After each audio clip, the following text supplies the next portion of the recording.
For the thousands in attendance and the millions around the world.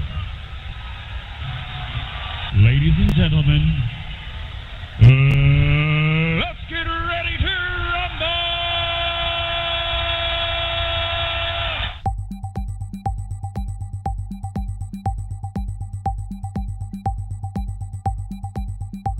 Hello, and welcome to Firefoxnews Online. Just a few simple rules to follow. These rules are in place to protect the viewers from stupid people. No personal attacks, threats, or hate speech will be tolerated in the chat room and if we use the phone lines. If you commit to these acts, you will be removed from the chat room, your chat deleted, and if we're on the phone lines, you get kicked off phone lines too, and I'll let you know if you're being booted. Also, no cross-talking if possible. That way, the other person has an opportunity to finish their thought. And finally, let's have fun! So, with that being said, let's kick this podcast into high gear, as it's time for Firefox News Online to get underway.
I pledge allegiance to the flag of the United States of America and to the republic for which it stands, one nation, under God, indivisible, with liberty and justice for all.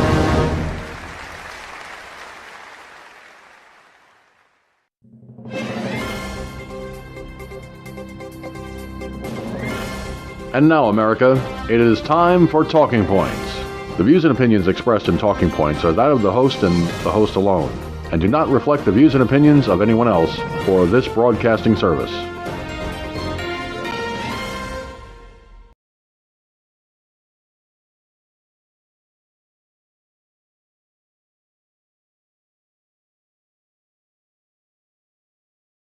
Good afternoon, and welcome to the daytime edition of Firefoxnews Online here on Rumble.com, and today only presented live on X.com and YouTube. Forgive me for clearing my throat. One of those days today, folks.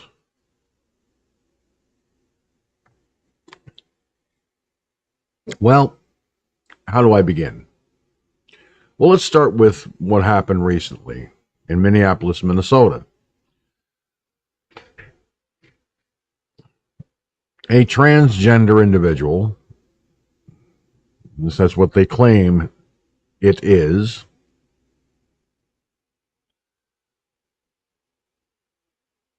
decided to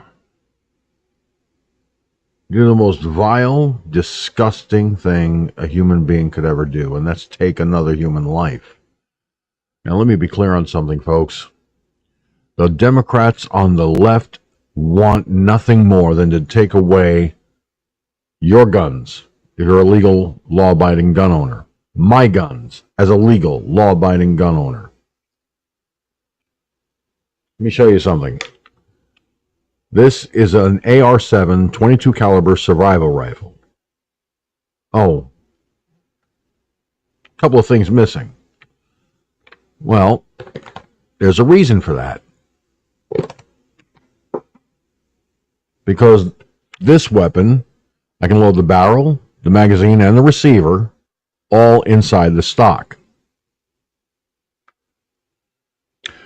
Why do I own such a weapon? Mostly because I've always wanted to own a rifle. The cost was fairly decent. Of course, I had to borrow the money, and I did pay the person back. But for a price tag of 140 simoleons, that wasn't bad. Now, why did I show that to you? Because I'm a responsible gun owner. You'll notice it is not assembled. Why? Would be your first thought in question. Why isn't it put together? Simply put, I don't need it right now. You know why? Because I live in the state of New York. First of all, and living in the state of New York, the laws are so screwed up here, it's not even funny. But I digress. You see, one of the problems with what happened in Minneapolis, Minnesota is, first of all, where it happened in Minneapolis, the Annunciation Roman Catholic Church and school. The students had just gone through their first week of school. They were in church with others praying. I'll tell you what, I believe wholeheartedly in prayer and meditation. I've been a sober person, a sober kind of guy, literally and figuratively speaking, at the same time, for 31 years. And part of my daily routine is when I get up in the morning, well, let me backtrack just a tiny bit. At night, I will take off my shoes. Literally, I will sit on my bed and I will go, shoes off, and I will take my shoes and I will slide them under the bed. Literally to the middle of the bed. Now you're probably saying to yourself, well, George, why would you do that? Because that means I have to get down on my knees to reach under the bed to pull out my shoes. So while I'm down there, I'm going to talk to the boss. That's right, I'm going to talk to the boss. The big guy. The dude. And in Native American culture, unless they changed it, and I don't think they did, the Great Spirit. I'm going to talk to God. But a friend of mine suggested just talking to him. You don't necessarily have to go into elaborate prayers, just talk to him. Because what is prayer? Petitioning God. What is meditation? Listening. Now, before you start thinking, oh my God, he's hearing voices. No, it's not what it means at all. But what it does mean is I live by a spiritual life. It's a Christian life, but it's a spiritual life. Now, having said that, let me get back to the Annunciation Roman Catholic Church and what happened there in Minneapolis, Minnesota. Seems Robin Weissman, original name Robert Weissman,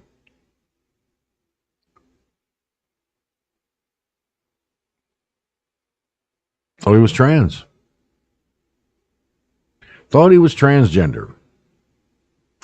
Well, unfortunately, no. Because prior to the shooting, this person was having second thoughts. But because of all the chemical castration, the chemical cocktails from Big Pharma, the doctors, the psychiatrists, the psychologists, the this, the that, the other, and his parents, by the way, the mother is right now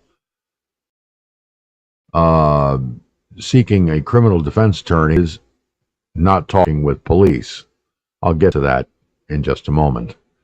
But I want you to understand, folks, that this young man was having second thoughts, that maybe he was starting to think, maybe I'm not trans. You know what, folks? This is where it gets really sick and twisted, though. He goes to the Annunciation Church.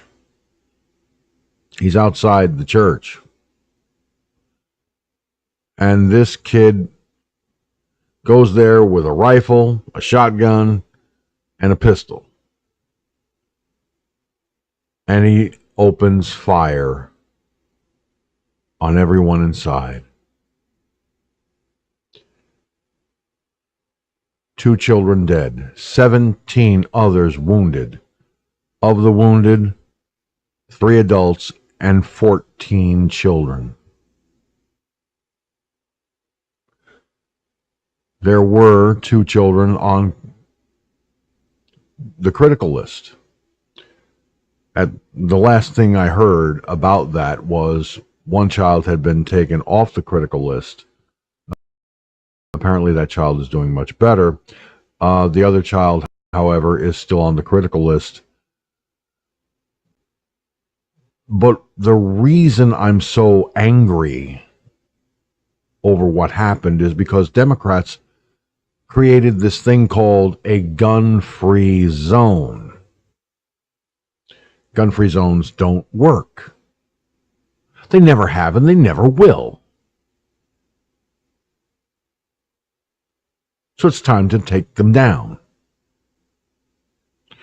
Instead of writing new gun laws to glut the system even more than it already is and confuse the living crap out of the police officers who have to enforce those laws because they don't know anymore which law is better and which one is not better. They don't know, should I enforce this law first or this one first? Maybe I'm supposed to enforce this one and this one, but not this one. But the Democrats don't give a damn about that. Oh no. They'd rather write more gun control laws. Take away your guns. They're starting that thing about the assault weapons ban. It's time to revive the assault weapons ban. It's time to revive the assault weapons ban. Time to bring back the assault weapons ban. Time to bring back the assault weapons ban. Time to bring back to life the assault weapons ban. Bring back the assault weapons ban. That's what Democrats have been saying since that shooting happened. It's what they say at every mass shooting. The funny thing is, a lot of these mass shootings lately have been committed by so-called trans persons. Where does it end? When does it end? Jen Psaki recently made a disgusting comment, and I'll end with this.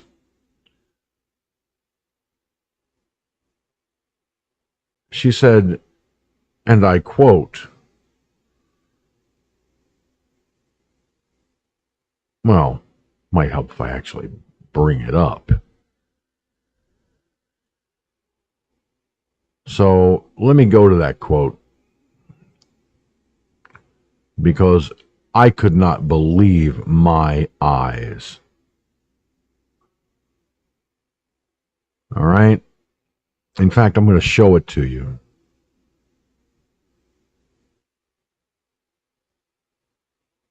This is something you need to see for yourself. And for those with smaller screens that may be having a hard time reading this, I'll be reading it anyway, just to be on the safe side.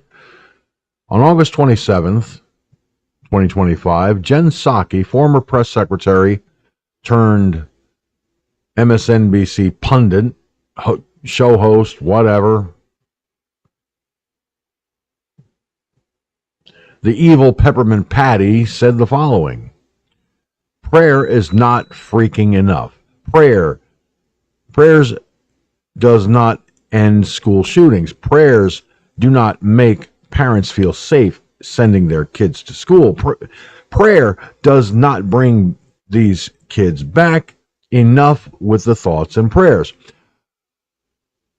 Well, I found a few rather curious items that I'll be sharing with you in just a moment. But understand, Jen Psaki, gun control laws do not work. Gun-free zones do not work. Banning assault weapons, which, by the way, no Democrat knows what an assault weapon is. They have no clue. And that's been proven time and again. So, if these things don't work, your comment about prayer is heartless. To say prayers do not end school shootings, God intervenes when petitioned. You say prayer is not freaking enough? You're right. Take down the gun-free zones, stop writing unconstitutional gun laws, and stop acting like you people in the left know what you're talking about. And maybe, just maybe, we stand a good chance. And stop defunding the police, start putting more police on the streets so that neighborhoods have better safety and security. And stop tying the hands of the police. Let them do their job. Just saying, folks. Hashtag FFNOP, hashtag FFNOP. Use that hashtag to trend this over social media. Platforms like truthsocial.com, getter.com, gab.com, parler.com, magabook.com, pickaxe.com, x.com, and facebook.com. And if there's any other platforms not mentioned that you're signed up with, please take the live URL and put it out there and tell your friends on those platforms to come and join the show. With that having been said, it is now time, as always, for the rest of the story.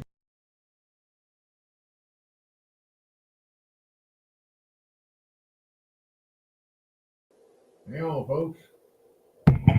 Hold on, everybody. Give me a second.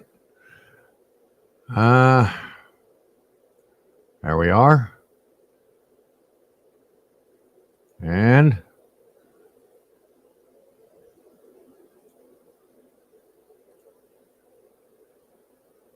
now we can kill that. Okay. Now that everything is working nice. Whoops. I forgot to make a switch here. It didn't quite take. There we go. Oh, wait a minute. Still forgetting something. I forgot this. Yeah, that's much better. All right, for those of you who are joining me on two other platforms, welcome to the podcast. This is a one-time only occurrence. I will not be on YouTube or X doing this down the road unless it's something really major league where I need to use two other platforms. YouTube and I had a parting of the ways as far as me doing my show on YouTube a long time ago. Therefore,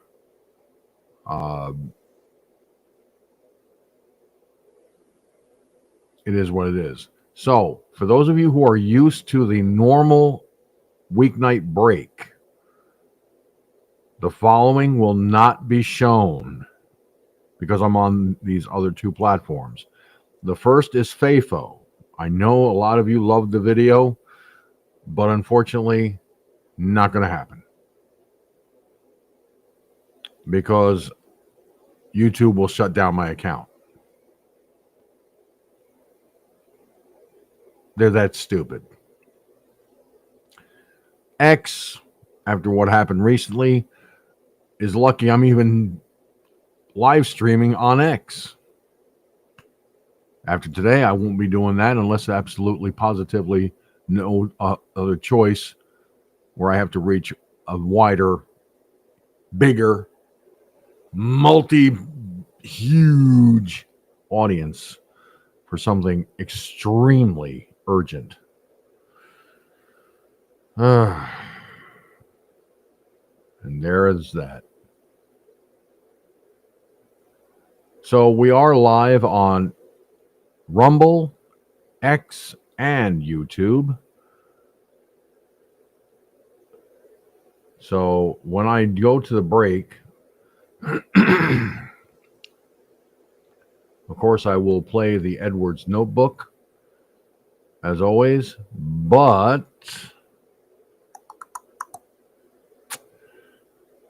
I will not be playing the previous mentioned videos.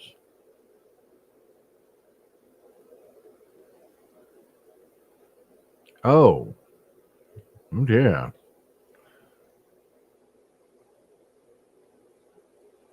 Out of sync. You may hear my audio in the background, folks. Oh, yeah. So this may take a moment. You may hear my audio in the background. Yeah, it is. It's a minor issue. It's possible. I don't know how. I can't be 100% certain, of course, but it might be a direct. It could be because I'm on 3 platforms today and not just the usual one platform. For those of you who are watching on X and watching on YouTube, I am on I normally, and I am right now on rumble.com/the FFNOIBN/live. As a matter of fact, I will do the cool thing, the cool kids in the room. I'm going to put that up on the screen, and I'm going to let that sit there a while, because this is, those of you who can see it, that is the platform I use, rumble.com. I normally don't use X or YouTube. This is a one-time event, and then, if ever again, only for an extremely vital and important reason, like a major breaking story, something that I feel I have to go on 2 other platforms to bring out. Other than that, I'm normally just on Rumble. So for those of you watching on Rumble, X, or YouTube, if you see that my mouth is moving out of sync with the audio, that's not my fault.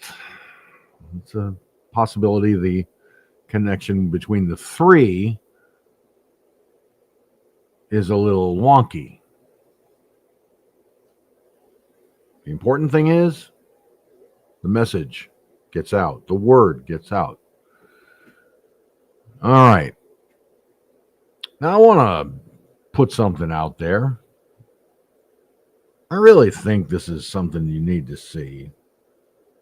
All right. I want to show you folks something. And I'm going to do it through my OBS studio instead of trying to switch everything.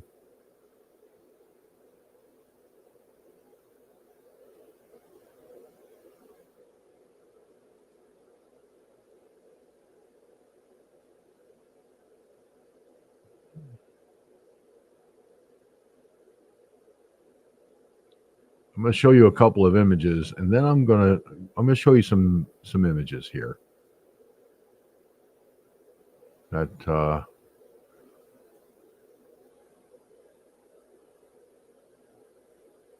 really will help immensely with what I'm bringing up here today, because this royally pissed me off. What Jen Psaki said, it did. I mean, she goes from being a press secretary, and not a very good one either, to being some commentator / pundit / show host. And she got the job. By the way, she signed her contract. She was under contract to NBC News / MSNBC while still working as the press secretary. How she got away with that? Well, she's a Democrat. She worked for a Democrat. Kind of figured that out. But it should not have happened. It really should not have happened. All right.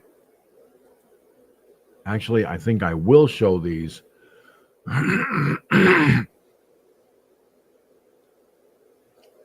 My throat is not cooperating again. Excuse me. Today, I'm drinking my coffee out of the official Firefoxnews Online travel mug. More information about that in just a moment.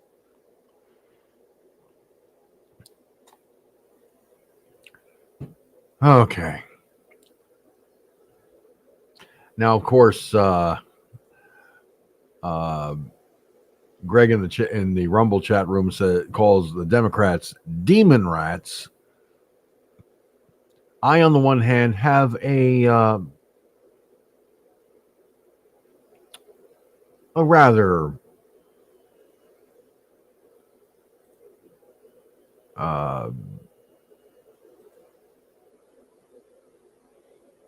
how can I put this? A rather, although it shouldn't be so kind, I'm being kind. I'm actually being very polite, not hateful, as I've been accused of on X, but I renamed the Democrat Party, folks. For those of you who haven't heard, yes, I actually renamed the Democrat Party, and the Democrat Party should change to this name. They are now officially the Democrat Party. Okay? Because they are dumber than a box of rocks. They think that more gun control laws will solve everything, right? They think that. They think this. More gun laws don't solve the problem. Criminals don't give a crap about the law, because if they did, they wouldn't be criminals now, would they? All right? That's first things first. That's actually common sense 101 when you think about it. All right? So here we have, how can I put this? We have this ridiculous party. All right. Let me put back up the information for the Rumble podcast, because again, this podcast originates on rumble.com. It is not normally on X or YouTube. So I'm going to keep the information there. If the numbers on Rumble prove to be fruitful, which is lately has been the case, I will be adding Thursdays to the schedule, subject to change, however, because it's a daytime podcast version. Subject to change in respect to any medical appointments I may have at that point in time during the day. So I may have to move it from Thursday to Friday. Okay, just to make you aware. And I will let everyone know on the nighttime edition of this podcast, which is a little more dicey. Yes, this podcast is rated PG-13 for a reason. So if you have your rugrats around, folks, you might want to escort them out of the room, unless you happen to use rather spicy language, dropping the F-bomb when you get really upset or passionate about something, that sort of thing. Because it will happen here. I'm not gonna lie to you. It will happen, and when it does, it's usually because I'm either pissed off, can't stomach what the stuff going on, or,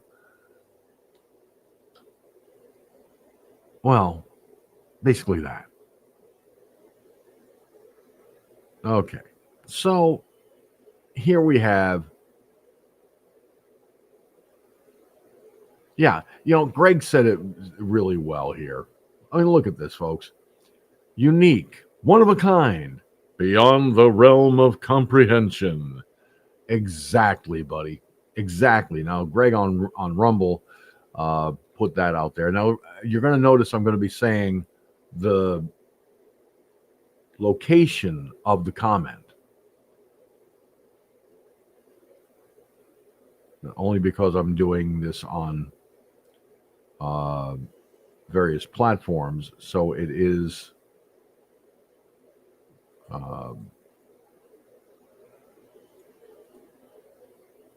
it is there for that reason. Okay, anyway, getting back to what I was saying. So yeah, unique, one of a kind, beyond the realm of comprehension. Isn't common sense just that? Beyond the realm of comprehension for Democrats?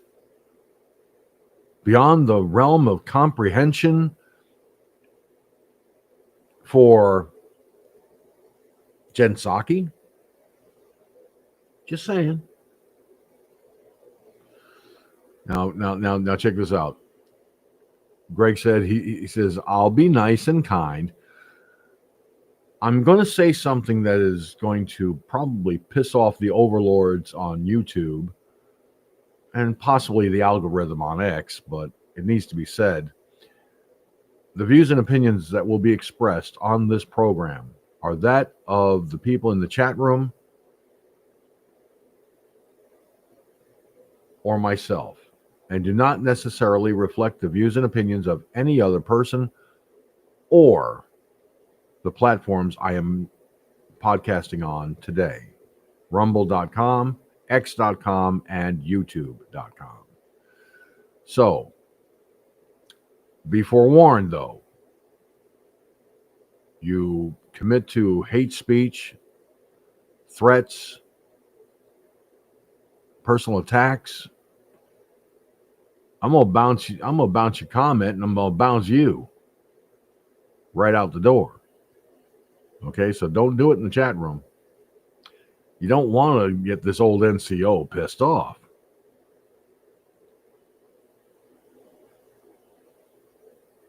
Yeah, see? Greg's even telling you that his texts are his opinions and not George's, me. See? Greg gets it. Hopefully the rest of you do too. So as I was saying, I was going to do this through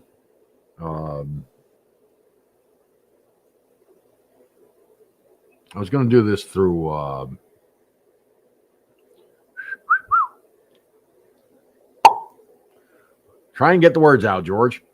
Through the OBS Studio software that I use for, obviously, the studio you see here.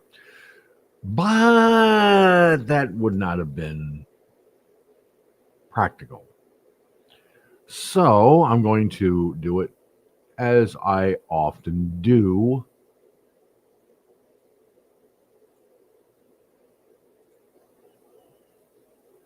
And that's share it this way. Now, this first item, because the Democrats are constantly talking about assault weapons bans, writing more gun control laws, and so forth. Honestly, what part of shall not be infringed do you not understand, Democrats? I mean, seriously. All right? And then, of course, there's this, which I brought up in my talking points. Jen Psaki said, prayer is not freaking enough. Prayers does not end school shootings. Prayers do not make parents feel safe sending their kids to school. Prayer does not bring these kids back. Enough with the thoughts and prayers. Okay, she said that on August 27th. Well, that's when I got it. But originally she wrote it, as you can see here, on August 25th. And it only had gotten 281 views. Since then, over 14.5 million views. But look what she said here in 2017. Thoughts and prayers with Steve Scalise and officers shot. And thank you to members, Hill staffers, for your public service. Hold the phone here. Wait a minute. As Quick Draw McGraw used to say on that cartoon of his, hold everything. I'll do the thinning around here, and don't you forget it. Well, guess what? I am doing the thinking. Common sense thinking.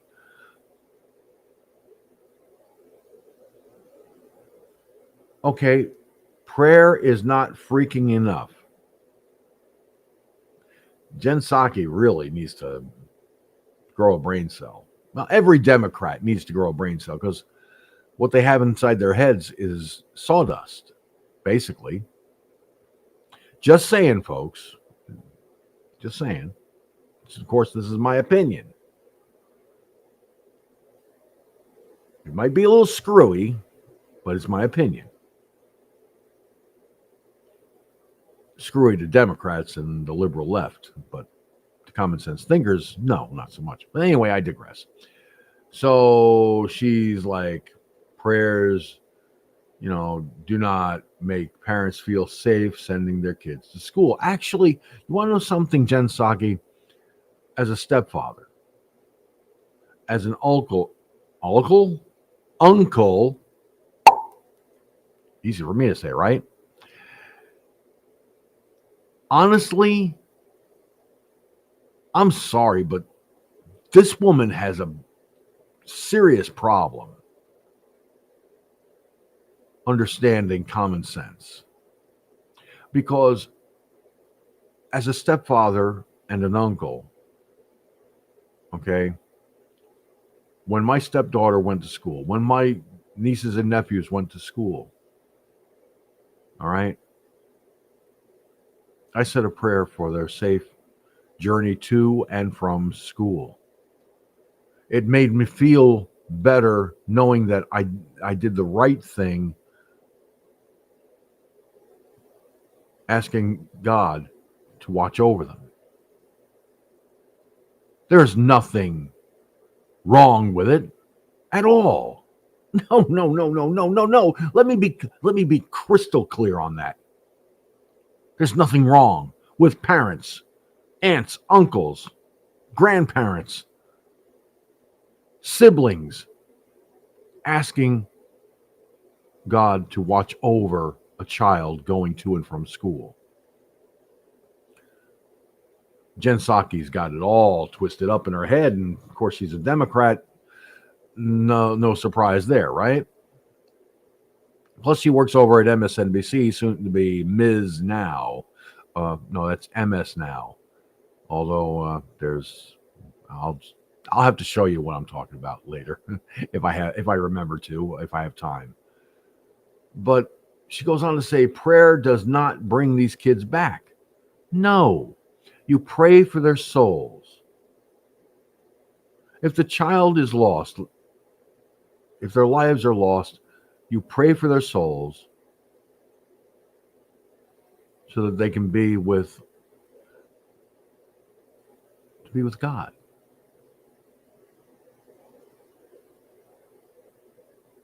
Is that so wrong? No. Absolutely not. It is absolutely beautiful. Prayer is not going to bring them back. That's true. I will not sit here and say that prayer will bring them back, but praying for their journey to heaven is something that for many brings comfort to them.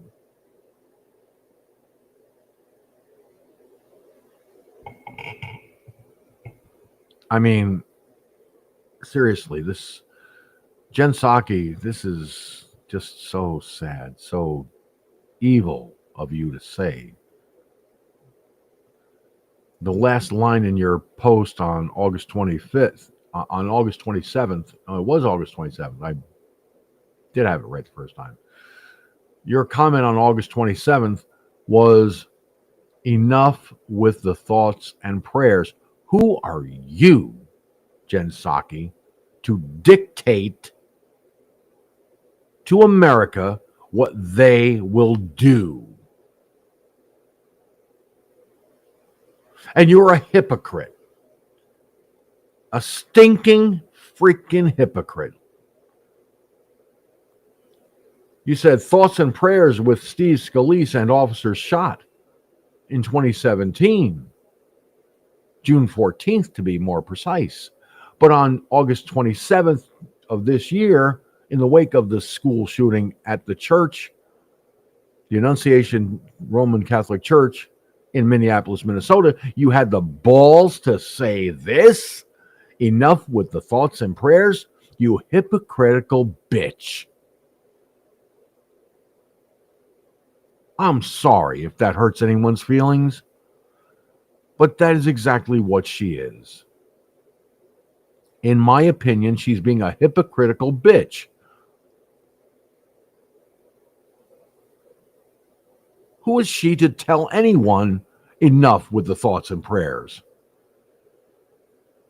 Well, guess what? No truer words were ever put up. What you're seeing here is what you're about to see here is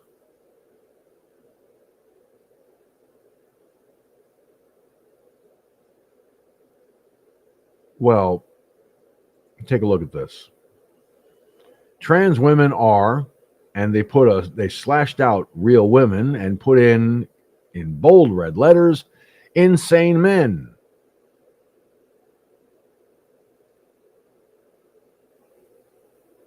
Now, if you were being given a chemical cocktail that alters your brain chemistry, you'd be insane too. Way to go, Democrats. You're the reason why these chemical cocktails are being given to kids. And basically telling the parents, you have no say in it. It's none of your damn business. Wow, there's a thought for you. But then you forget, Democrats and the liberal left, you forget that there's a pattern here. Here, if you don't believe me, take a look at this. All right? Look at this. This is, you can't see it through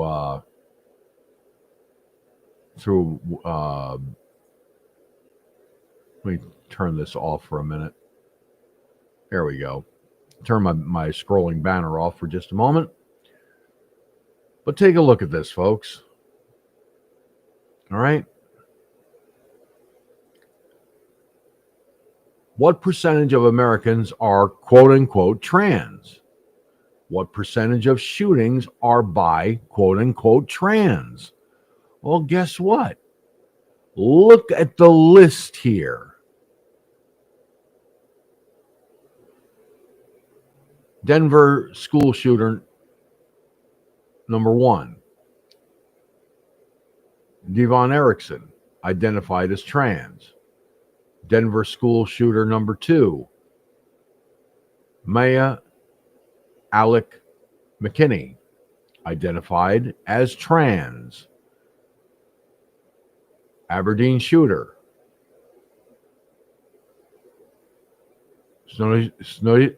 Snowshia Mosley. I don't care if I butchered the name or not, really.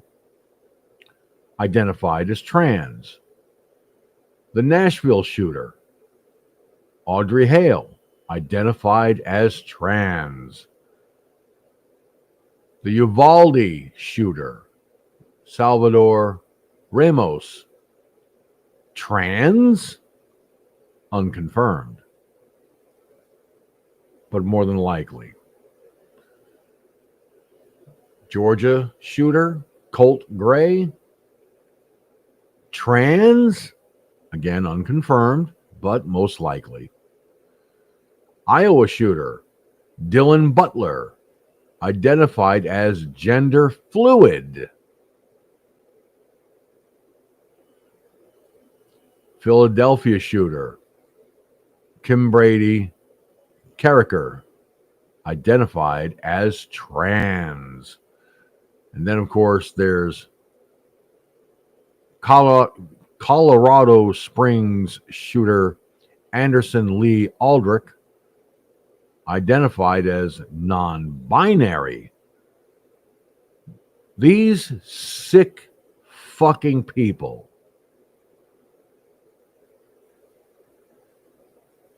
Okay?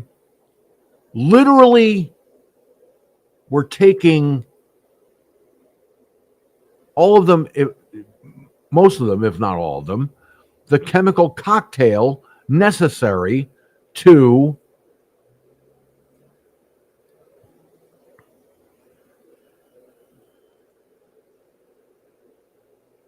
how can I put this?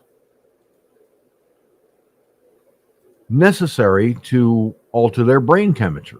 Brain chemistry. I'm gonna have a tough time talking tonight. Today, folks.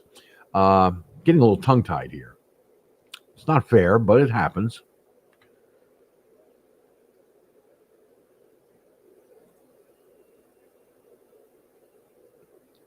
Prayers, when believed, helps bring your heart and mind peace and tranquility. Well, I firmly believe that God believes that the prayers we say, the prayers that come from the heart. Okay. I firmly believe that God listens. He even listens to some silly prayers by little children. Well, they're not silly, but they're cute. I remember my stepdaughter kneeling at her bed and asking God to give Daddy, me, a big hug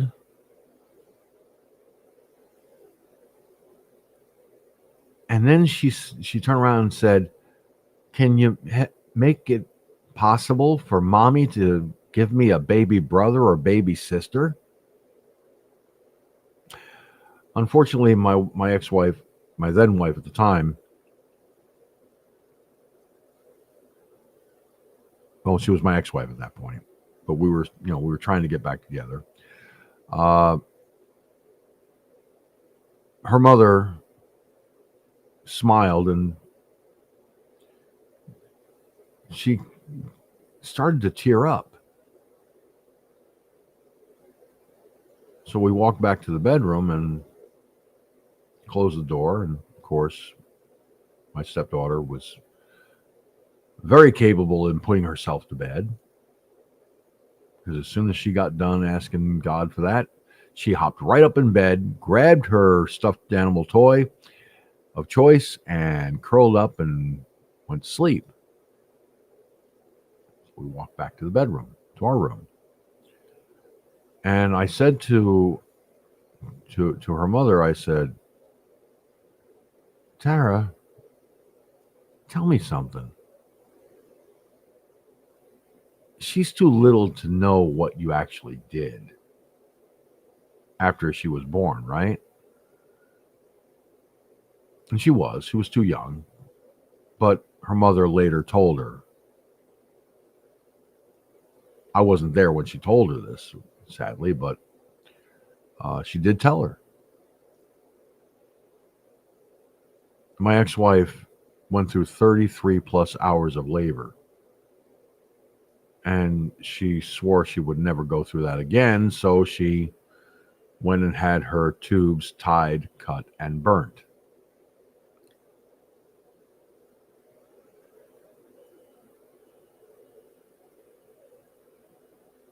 But my stepdaughter also understood why she did it. And I understood why she did it.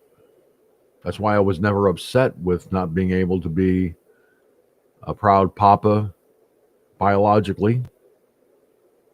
I mean, I would have loved to have fathered a child and raised that child along with my wife, and it would have been cool for me because it's something I thought I would miss. Even though she's not my biological daughter, my stepdaughter is still my daughter in my eyes and in my heart. So that little prayer, that as cute as it was, it was a reminder that, little children will ask for something that is so beautiful. She wanted a baby brother or a baby sister.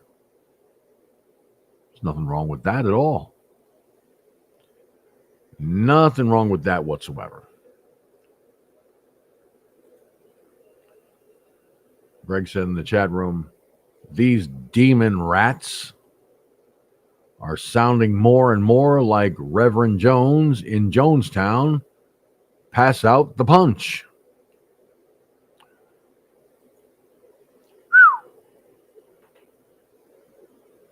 Boy, do I remember when that story came out.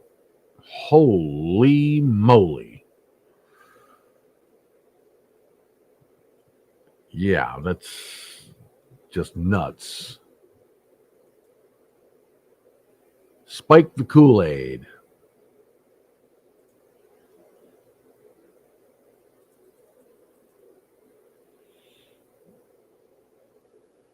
Now, check this out, folks. The mother of the transgender Minneapolis mass shooter, Robin Westman, I said Weissman, it's actually Westman, so I stand corrected on the name, appears to have fled and is not cooperating with police and retained a criminal defense attorney. Now, why would this person retain a criminal defense attorney? Mary Grace Westman, the mother of the transgender Minneapolis mass shooter and child killer Robert Westman,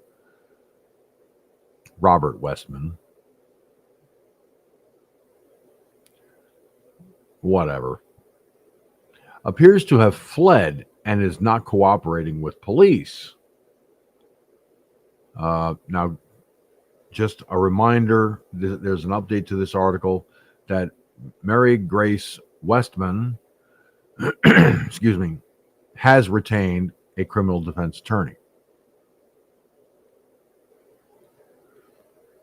Minneapolis Police Chief Brian O'Hara confirmed that a male in his 20s opened fire on children as they attended Mass at Annunciation Catholic School, killing at least 2 children and injuring 14 children and 3 adults. Police say the shooter was armed with 3 guns, a rifle, shotgun, and handgun. The shooter was later identified as 23-year-old transgender Robin Westman. Westman is deceased. According to court documents obtained by Fox News, Mary Grace Westman transitioned her son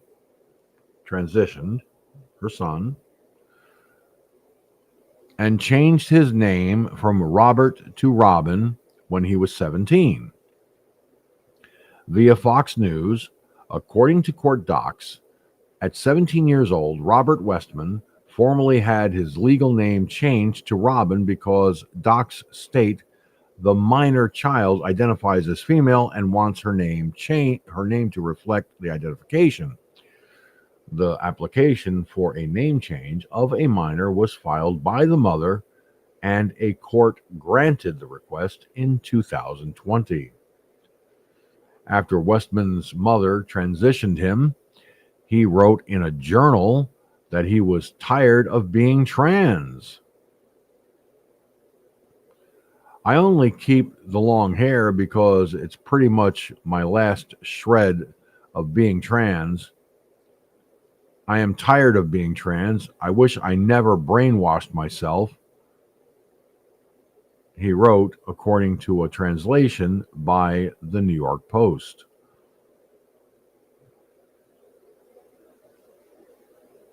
The FBI is investigating the mass shooting as a domestic terror attack and a hate crime against Catholics.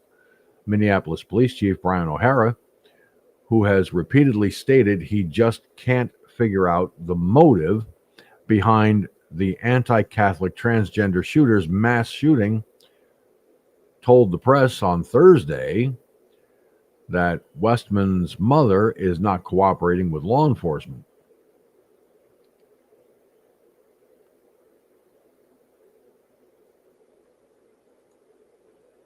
Now, I believe there's a video here that I can share with you. If you'll give me a moment. It's only 22 seconds long, so I got to be quick on the draw here.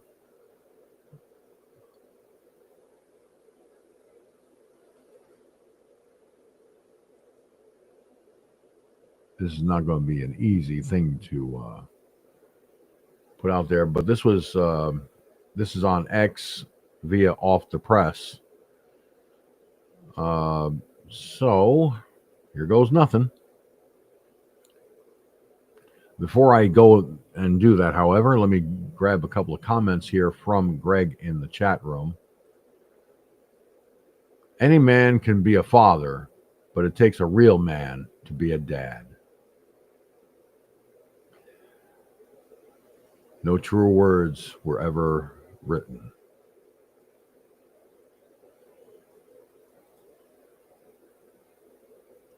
Sounds like brainwashed to me, at this time by the mother.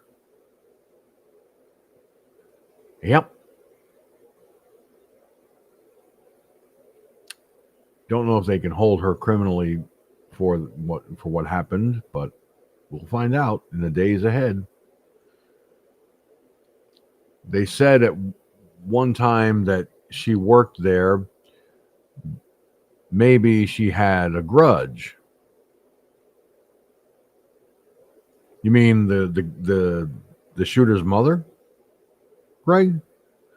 Greg in the chat room on Rumble is raising these questions, and I do share the comments on the screen so you can see them. Oh, and by the way, just so everyone's aware, the YouTube side of this will be removed or made private because I don't trust YouTube. Okay, Greg did confirm that it was the mother he was referring to. Okay. Just got to be sure there, buddy. You know, got to do my journalistic due diligence. That, and, you know, I could actually start joking here, but this is not a laughing matter.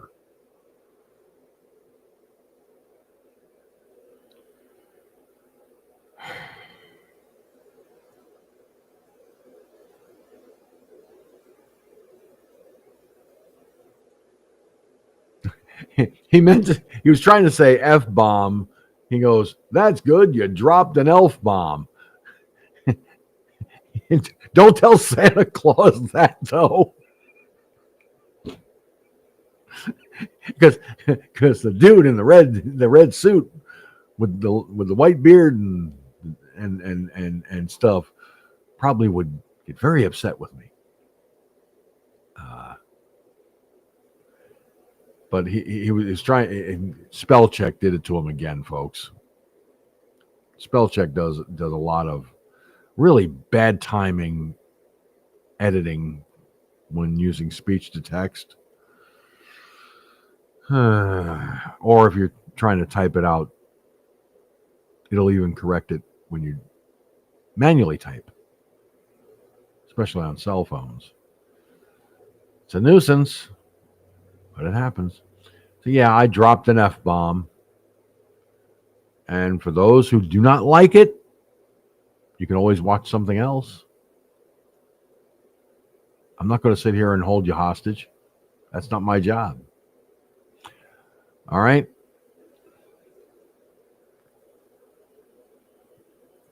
So let me go to this video from Off the Press. As I said, it is 22 seconds in length. I know there were dozens of interviews that have been conducted with relatives, friends, associates of the shooter, as well as people, obviously individuals, witnesses that were present at the scene yesterday. I know we have not been successful in talking to the shooter's mother yet at this time, but there continue to be efforts made to get that done.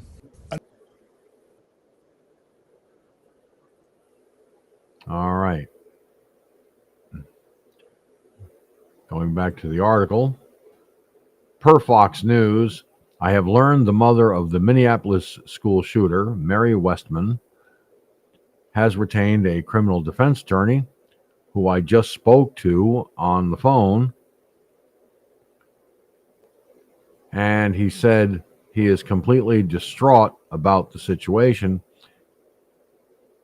and has no culpability, but is seeking an attorney to deal with calls like this. I also asked why the police chief says he has not been successful in speaking to his client,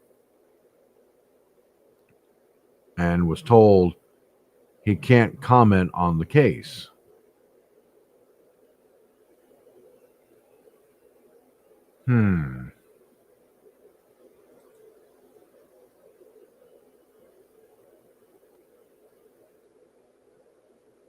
Okay, could somebody refresh my memory?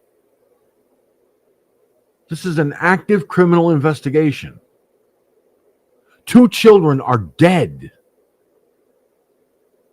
14 children injured. 3 adults injured. There were 2 children in critical condition.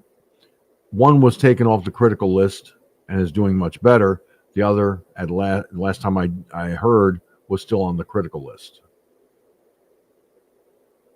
So I don't understand something here. Maybe it's just me, but honestly, how do these people truly sleep at night? How do they? I'm talking these defense attorneys. I'm talking the parents of these transgender individuals, especially the parents of these transgender individuals who commit mass murder, mass shootings. How do the Democrats sleep at night, knowing that they pushed people like Robin Westman to become something ultimately they regret becoming? And then they flip out because of the chemical cocktail that changes their brain chemistry. How do the doctors, therapists, and psychiatrists sleep at night knowing that this person did this and they are responsible for the chemical castration, chemical mutilation, chemical mind altering that they did using big pharma medications?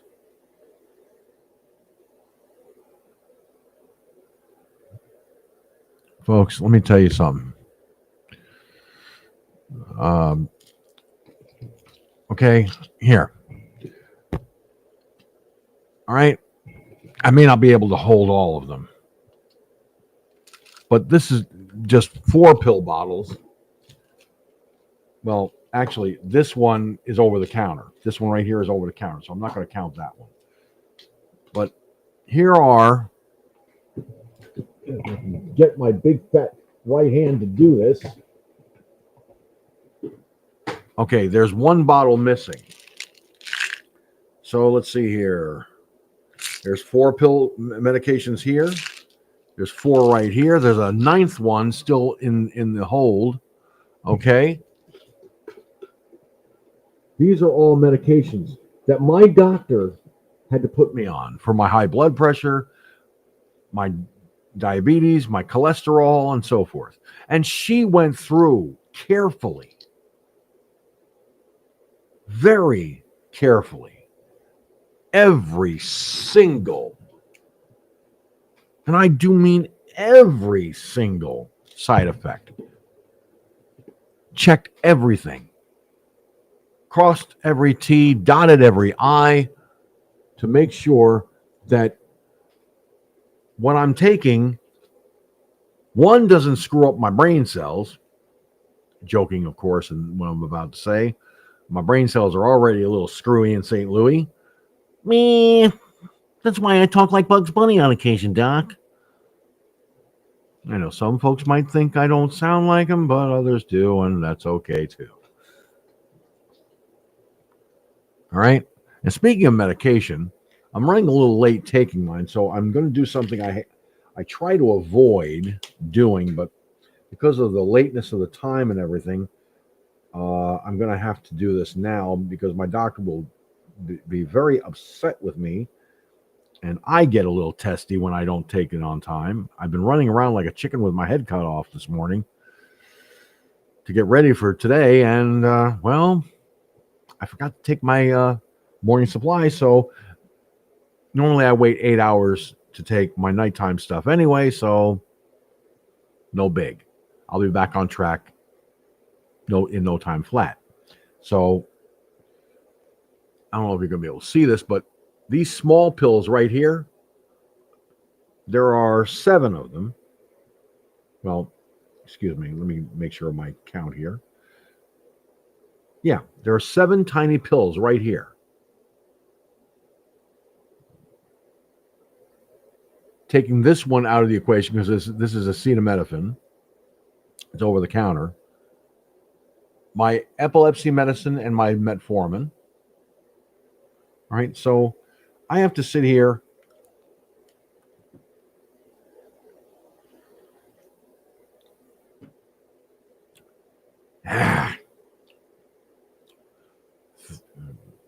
one group down, one left to go.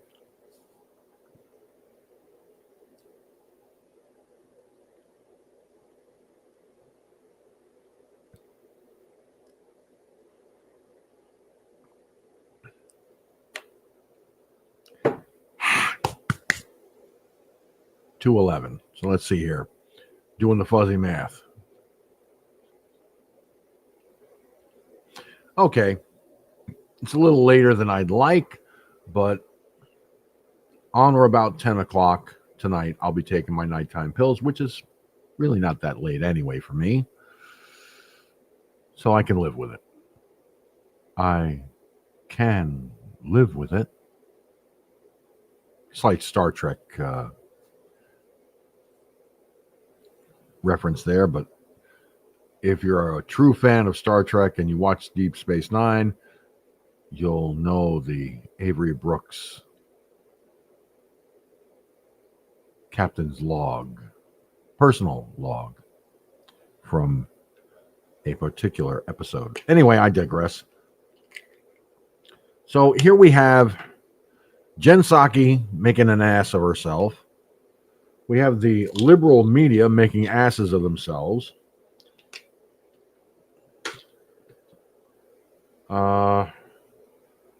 What is the symbol of the Democrat Party originally? Gee, I wonder.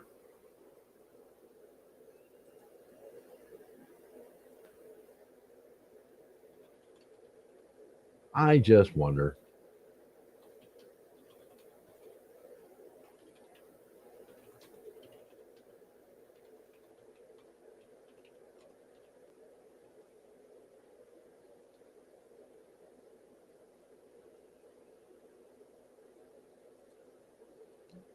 So the donkey, which is what I'm thinking it is, represents the Democrat Party. So when I say Democrats are a bunch of asses, well, guess what?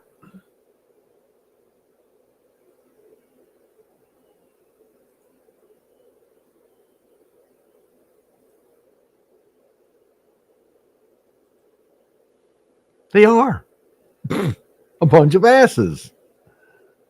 Okay? It's really that simple. Well, in the Bible, Mary rode on the back of a donkey. A donkey, in slang terms, is called a jackass. That's why Democrats are jackasses, because their party symbol is the donkey. So calling them a bunch of asses, not really that unfriendly, not unkind, because their party symbol is the Democrat symbol known as a donkey. Okay?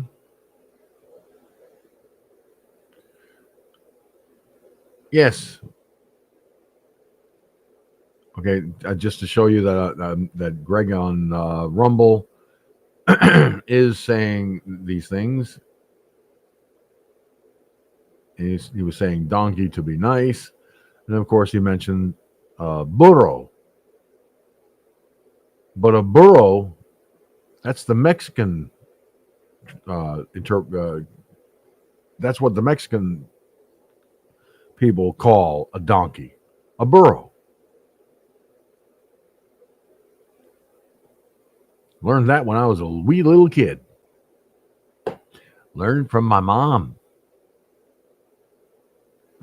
So, just saying.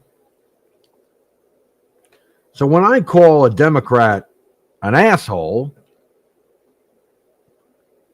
remember the first part of that word is ass.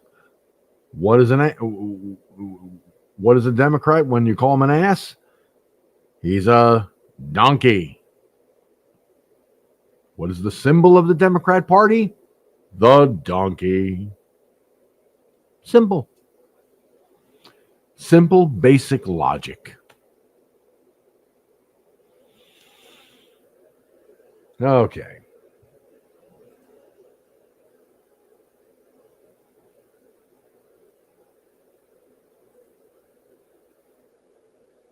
So, trans killers were...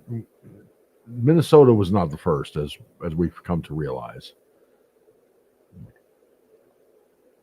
Okay? The Covenant School was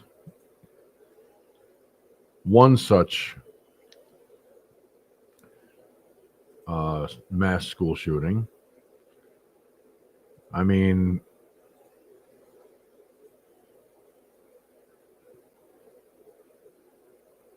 for those of you with smaller screens, it's going to be a little harder for you to see this. But if you look at what I'm showing here, it is of the Covenant School when the shooter went through the building.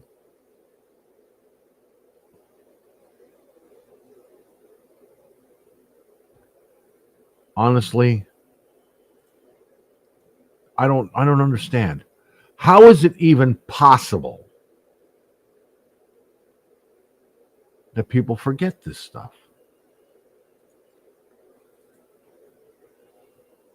Democrats seem to forget very easily that it's not the weapon that's the problem. It's the person that's wielding the weapon that is the problem. So, according to Antonio Graceffo over the Gateway Pundit, trans killers, Minnesota was not the first, and Antonio is right.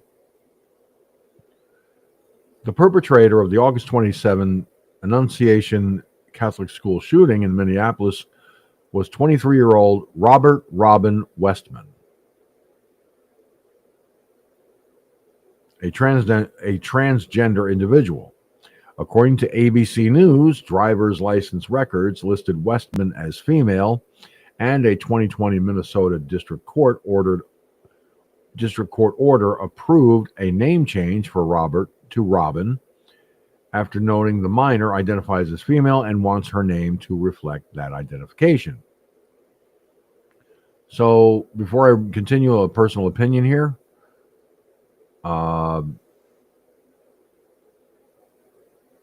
That Minnesota District Court judge,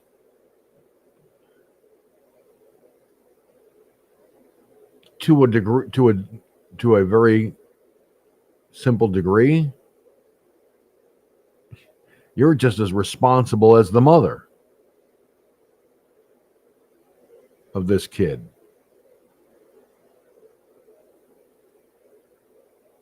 You literally just let it happen.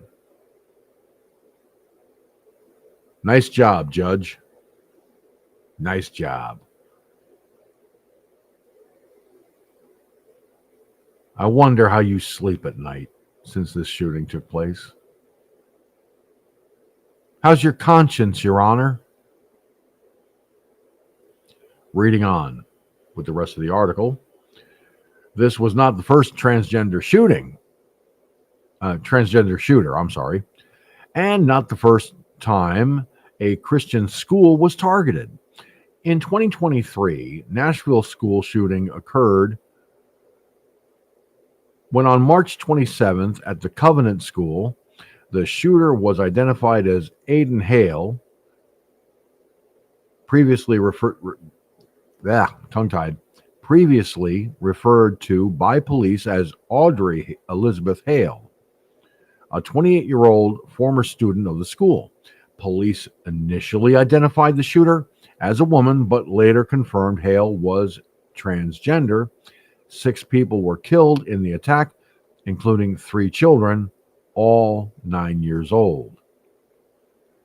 The 2022 Colorado Springs Club Q shooting was another example because the nightclub catered to an LGBTQ audience. Many initially assumed the attacker would be a white supremacist. Instead, the perpetrator was Anderson Lee Aldrich, who identifies as non-binary and uses they, them pronouns. The attack left 5 people dead and 19 others injured. Additional incidents include the 2018 Aberdeen, Maryland Rite Aid shooting, where 26-year-old Snucha Mosley, a transgender individual transitioning from female to male, killed 3 people and wounded 3 others at a distribution center before taking her own life. In 2019, at STEM School Highlands Ranch in Colorado, 16-year-old Alec McKinney, born Maya McKinney, a transgender boy, carried out a shooting with an accomplice that left 1 person dead and 8 others injured. McKinney told police he specifically targeted students who mocked his gender identity and admitted he had been planning the attack for weeks. One of the most bizarre and far-reaching murder rings in recent years is the vegan transgender extremist Zizian cult, a group of about 30 members, mostly young transgender women, linked to at least 6 murders and labeled as extremists by U.S. law enforcement. The group was led by Zach Ziz, Z-I-Z, Lasota, a 34-year-old transgender woman with a computer science degree from the University of Alaska Fairbanks, who once interned at NASA. Writing under the name Ziz, Z-I-Z, Lasota published disturbing theories claiming that each brain hemisphere has a separate gender identity and that these identities often desire to kill one another. Members practiced unihemispheric sleep, attempting to sleep with one eye open to prevent one hemisphere from destroying the other, a philosophy that has reportedly contributed to suicides within the cult. Several members became key figures in violent crimes. Michelle Zajko, 32, was tied to the murder of her parents, Richard and Rita Zajko, who were shot to death in Chester Heights, Pennsylvania on December 31st, 2022. Daniel Blank, 26, Zashko's Vermont housemate, who has been described as having Asperger's syndrome, was also involved. In November 2022, in Vallejo, California, Zizian members attacked an 80-year-old landlord, impaling him with a sword and blinding him in one eye. The victim fatally shot one assailant in self-defense. The same landlord, Curtis Lind, was later stabbed to death on January 17th, 2025, with Maximilian Snyder charged in the killing. Just days later, on January 20th, in Coventry, Vermont, U.S. Border Patrol agent David Mayland, 44, was killed during a shootout after a traffic stop. Zizian member Teresa Youngblood, 21, is accused of opening fire, while another member, Felix Ophelia Blaukholt, was also killed in the exchange. The wave of violence culminating on February 16, 2025, when Lasota, Zazko, and Blank were arrested in Frostburg, Maryland. They were found trespassing on private property while dressed in black and carrying weapons. Lasota, described by prosecutors as the leader of the extremist Zizians, was ordered held without bail. One of the most disturbing prevented cases involved Elizabeth Ballesteros West, formerly Francisco Frank Paramo, a 56-year-old transgender woman from Cottage Grove, Oregon. West was arrested by the FBI in January 2024 for allegedly plotting a mass shooting at her workplace over claims of transphobia. Federal prosecutors charged her with interstate threatening communications. The investigation began after West posted alarming messages on a transgender support Facebook page on September 26, 2023. She wrote that she was at the end of my rope, feared losing her job, and declared she had no alternative after being bullied by transphobic assholes. She added, "I'll probably have to go out in a blaze of glory." Beyond her workplace, West expressed violent intentions toward Jews and black people and openly embraced neo-Nazi ideology. Let me offer a quick opinion here, folks, before I read on. Sounds awful funny. Sounds very strange. But the Democrats accuse conservatives of being white supremacists, neo-Nazis, blah, blah, blah, blah, blah. But this person openly embraced neo-Nazi ideology. Let's not forget that one of the high muckety-mucks of the Ku Klux Klan, the late Senator Byrd, was a Klansman. And the Democrats loved him. Well, there's a reason for that. Historically accurate information being presented here. The Ku Klux Klan was founded by the Democrat Party. But there are those out there who would rather you live in ignorance and deny the truth. I got no reason to lie to anybody on this. I got no reason to lie, period. The facts are the facts.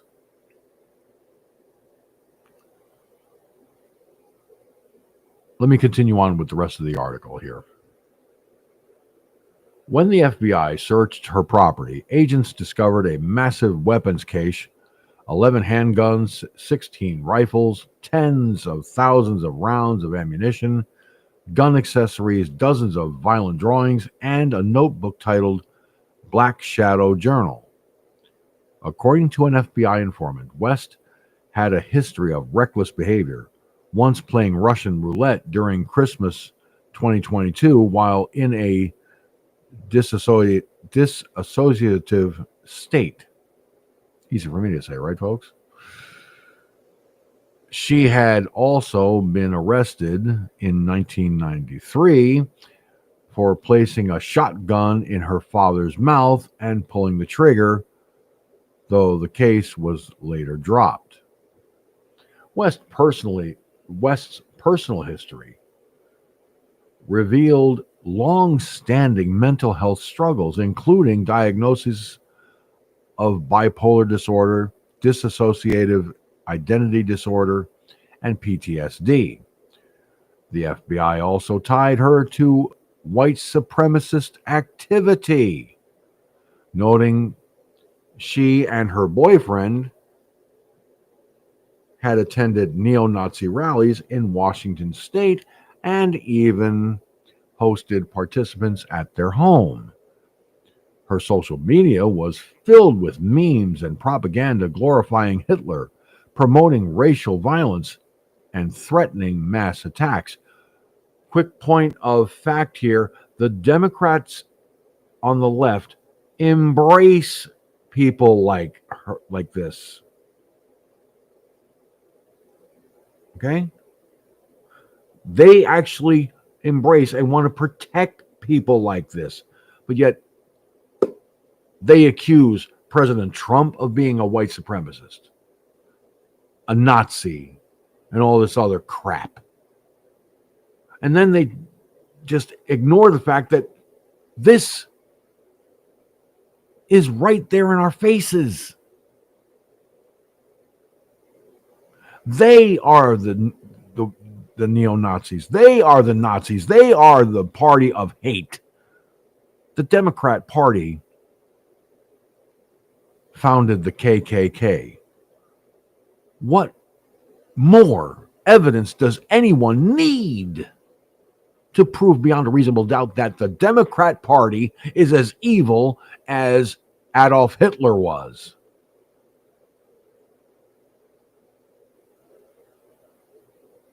Think about that.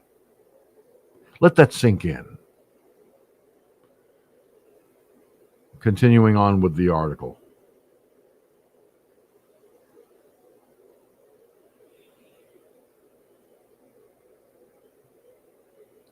During initial interviews, West downplayed the threats, claiming she was only projecting suicidal thoughts while struggling with the stress of gender transition.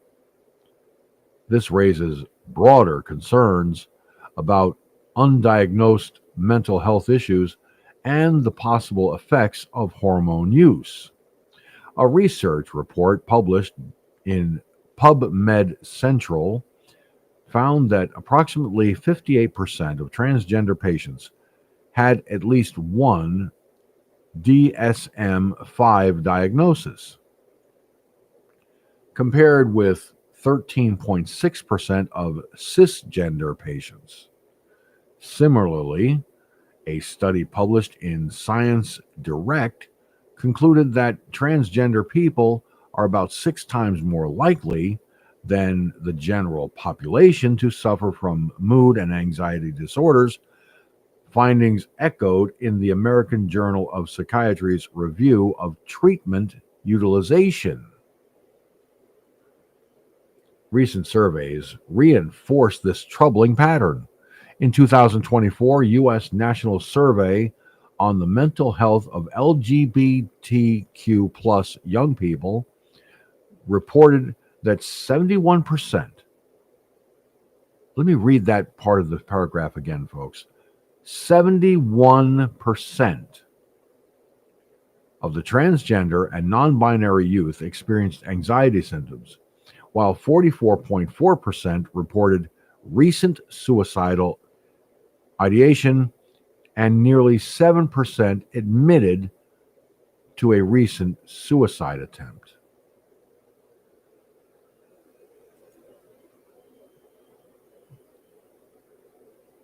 Now, I cannot dismiss this as, excuse me, my chair is going in the wrong direction here.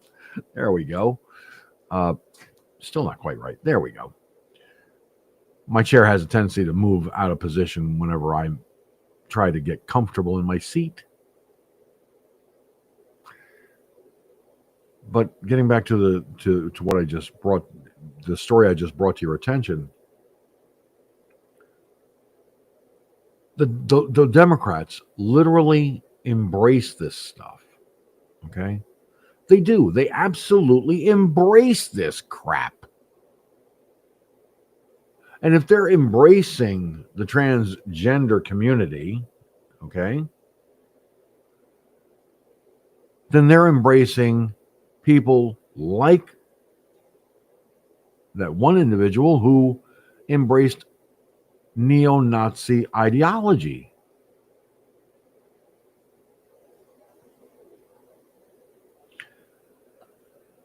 I have a message for the Democrats. It's really simple. It's not hard to figure out. It's not rocket science, but I've got a message for Democrats. If you're going to sit there and embrace these folks, you better take responsibility. You better take responsibility for the broader picture, because guess what?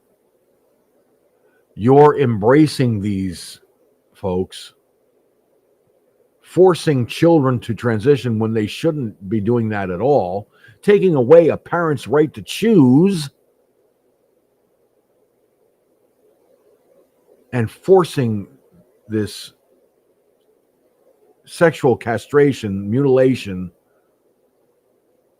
and the mind-altering chemicals into their bodies. I got news for you, Democrats. You're responsible for this. You started this mess.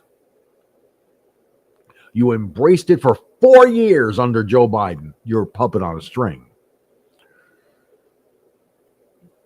But you refuse blatantly to accept responsibility. Instead, you want to embrace more gun laws.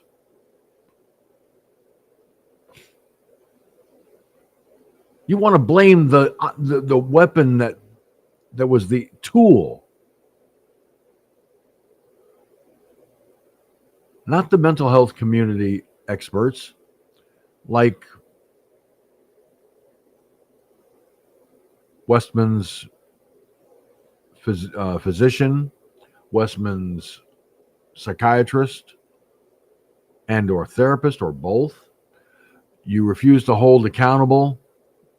By the looks of things, you don't want to hold the mother accountable, because the mother, I'm sorry to say, but she's just as culpable, just as guilty. Okay? I mean, Mary Grace Westman, personally, if it can be done, and if it's possible to do this, should be held and charged as an accessory before, during, and after the fact. All felony charges.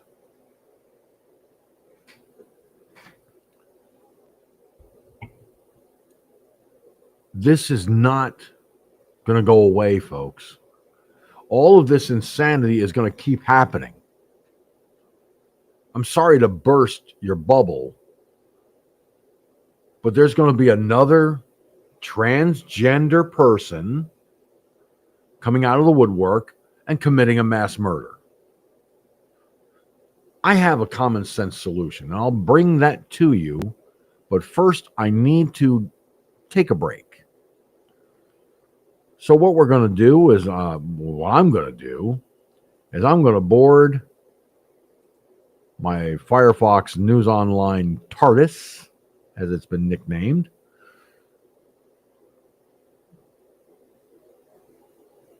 And what I'm going to do is I'm going to pull up the Edwards notebook that I did not get to play on the Wednesday podcast, which, by the way, if you have not seen the roundtable discussion on the Wednesday night podcast, you missed a really great podcast. Link will be posted in the description for this podcast. All right.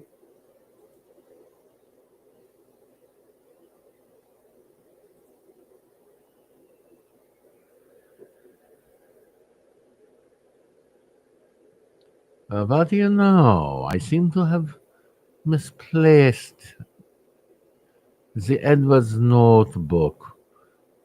Oh, I know what I did with it. Silly me. It's right here. It was in the Wednesday night editions folder. I have separate folders for each podcast night that I do.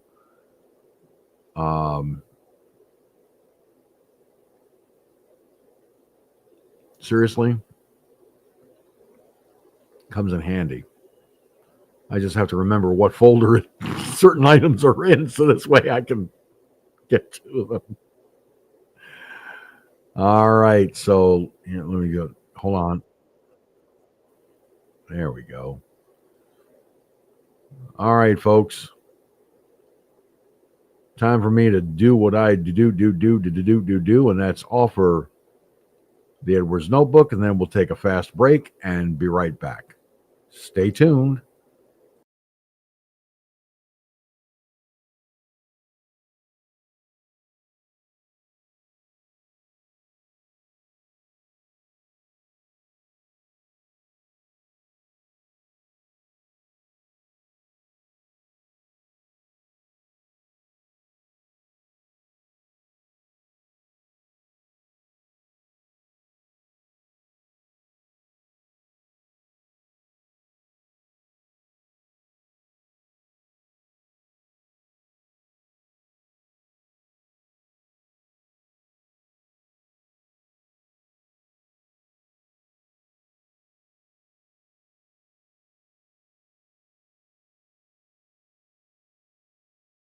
Ladies and gentlemen, I apologize for the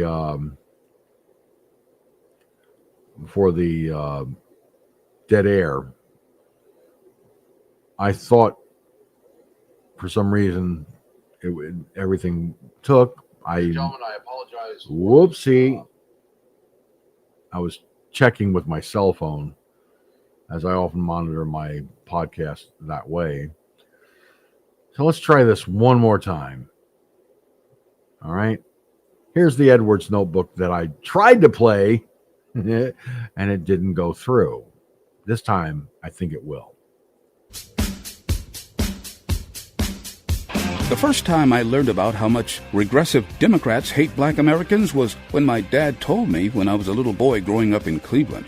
Hello, I'm Ron Edwards. On today's page from the Edwards notebook, decades ago, Democrats openly expressed their hatred of black Americans. There was to be no economic opportunities for black men, no interracial dating or marriage, although Democrat men were free to rape women and girls. Democrats then and now despise black men of achievement, especially intellectuals like Dr. Ben Carson, Thomas Sowell, or Lewis Latimer, the genius who perfected the filament for Thomas Edison's light bulb. Today, regressive leftist Democrats who run Oak Park and River Forest High School in suburban Chicago are now going to require teachers to lower grading standards for certain students based upon race. The bigotry of leftist low expectations will also not require black students to act civilized in class or to arrive to class on time, or, while white students are still required to arrive on time, act civilized and learn. Racist Democrats of the past would be proud and congratulatory toward today's leftist Democrats seeking to convince young blacks it's okay to be dumb and uncivilized. I'm Ron Edwards. Join me live weekdays, 3 p.m. Eastern, to find out where. Simply go to theronedwards.com. Ron Edwards, the new voice of America.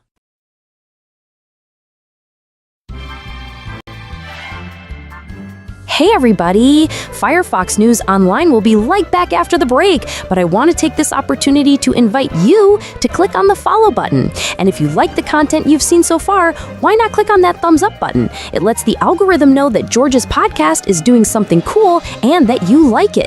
And if you really like the podcast and you've been watching for a while, why not do a solid and click on the $ in the chat room while the program is live?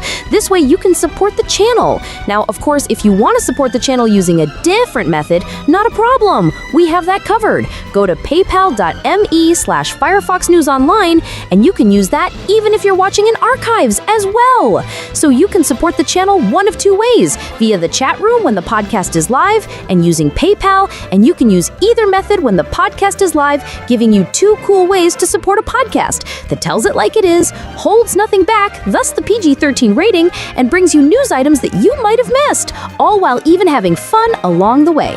And if you have an opportunity, send an email to George in the studio. Believe me, he loves reading email from his audience. So send him an email by writing to comments@firefoxnewsonline.com. Stay tuned. Firefox News Online will return after these important messages.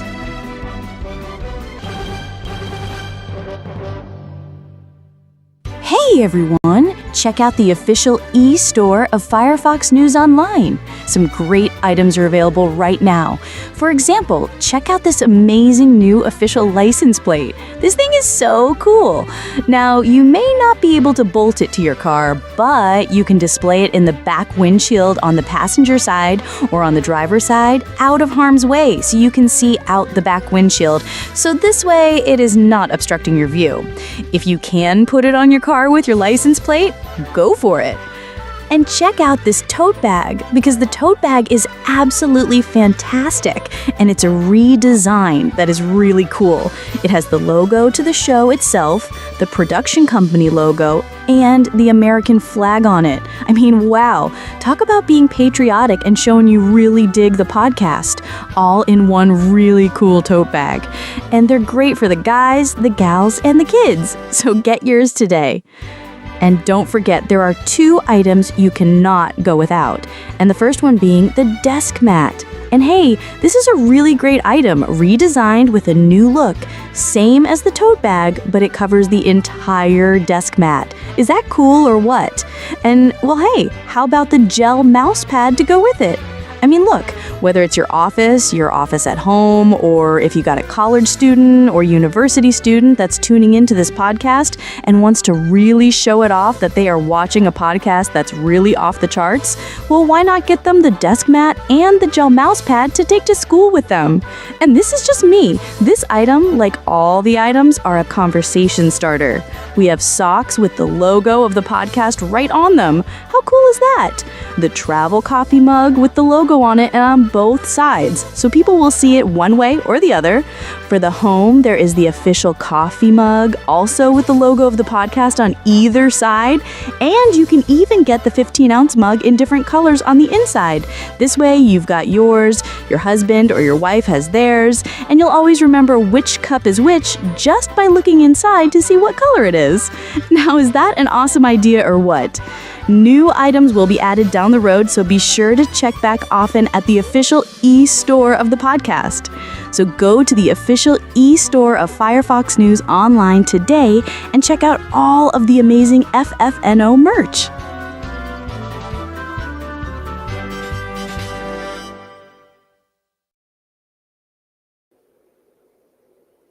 All right. Back to action we go. And glad you stuck around. Really glad you stuck around. So, that being said, time for more But first, let me go to a couple of comments here from Greg on Rumble. Greg said, as long as the Dems keep us apart and fighting amongst ourselves, they have some control. The Dems need removed from the power that they think they have. Greg also said on Rumble, vote them out, Republicans aren't perfect, but it's a better choice. How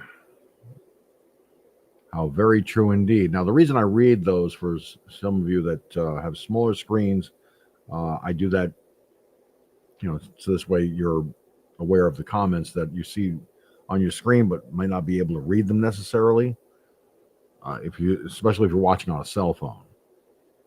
Okay, if you're watching on one of these little bad boys, unless you go wide with it, it's kind of a problem. All right, so there's that. All right, so continuing on with the with some of the stuff I have here.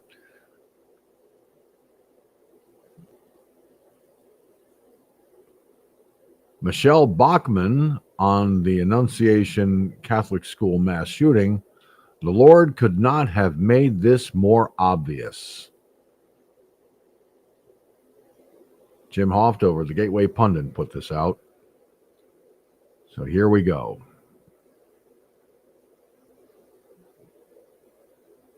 Now, this is a guest post by former U.S. Representative from Minnesota, Michelle Bachmann. Again, from brought to us by Jim Hoft at the Gateway Pundit. The DNC met in Minneapolis this week, trying to figure out why the voters rejected them. On Monday, Governor Tim Walz took to the podium and bragged Minnesota is the #1 trans state in America. The Minnesota Lieutenant Governor bragged about Minnesota trans kids and how we need to affirm their sexual self-discovery, as did Attorney General Keith Ellison, as he bragged about suing the Trump administration to retain the state's power over a child's sexuality.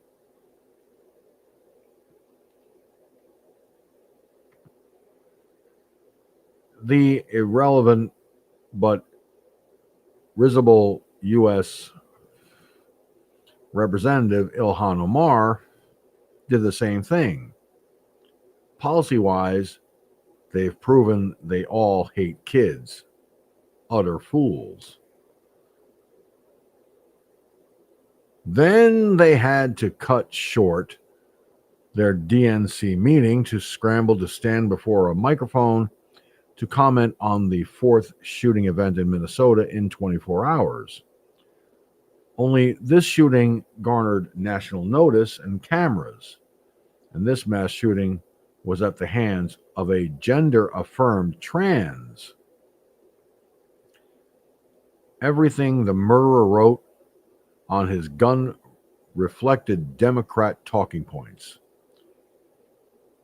Hate/kill Trump. Rejection/mocking God, free Palestine, Jew hatred/kill the Jews, a photo of Jesus Christ shot for target practice. The trans murderer's final statements summarized what Dems have spouted for years. He learned from them well. The Democrat politicians gave us this mess because they've run the state of Minnesota unimpeded for so long. They looked clueless and ignorant at the press conference outside the Catholic sanctuary. Senator Klobuchar blanched at the microphone and blamed other politicians who wouldn't ban guns.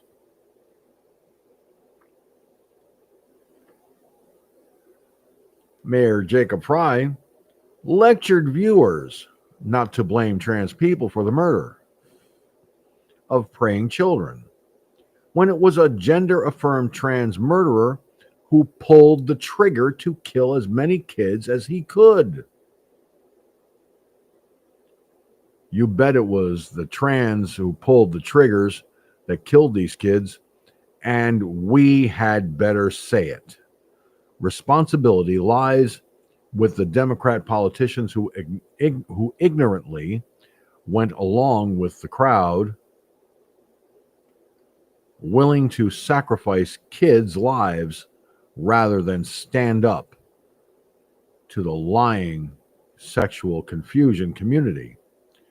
These Democratic politicians bear a lion's share of the blame for the murder of those kids because they voted to mandate that all Minnesotan kids must be taught that sexual dysphoria is a normative. Quick opinion before I read on. This is sick, what the Democrats have done. It's truly sick. It's demonic.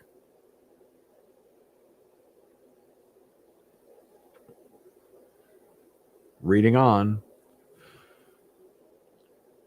That's Democrat-controlled Minnesota classrooms today. How stupid and harmful are these Dem politicians? We needed a strong, masculine mayor at the microphone after the Minneapolis mass shootings. Instead, we got Mayor Fry doing his best impersonation of an emotionally flailing 14-year-old girl trying to channel how much he feels the affected family's pain.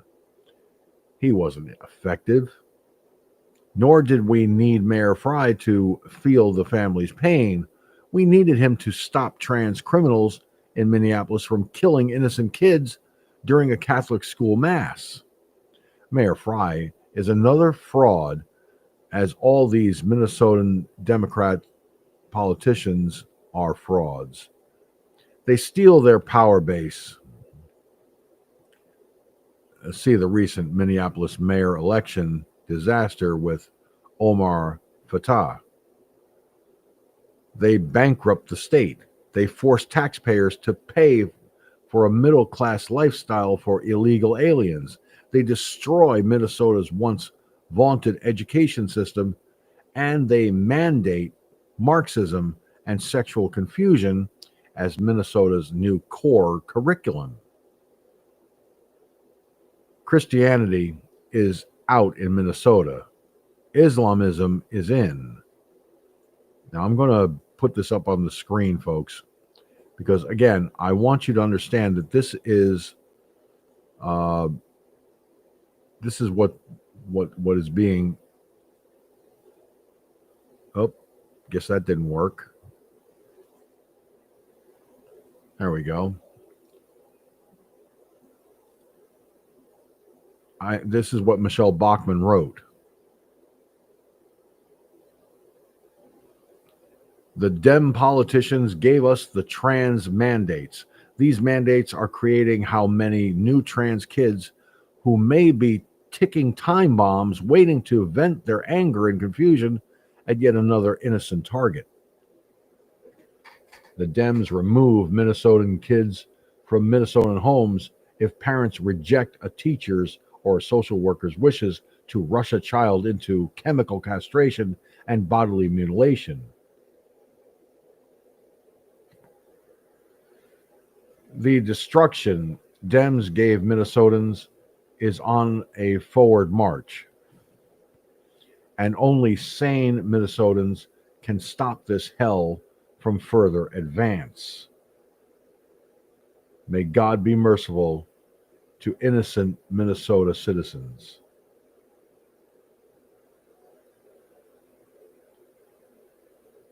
May we be saved from this Dem-imposed tyranny. Michelle Bachmann was the first Republican woman from Minnesota elected to the U.S. House of Representatives. She served as a United States Congresswoman representing Minnesota's 6th District from 2007 to 2015. She is a founding member of the Congressional Tea Party Caucus. In 2011, Bachmann announced her bid for the Republican presidential nomination and ran for president in 2012. Bachmann is a highly respected leader who is deeply committed to conservative values in government. She is currently the dean of the Robertson School of Government at Regent University.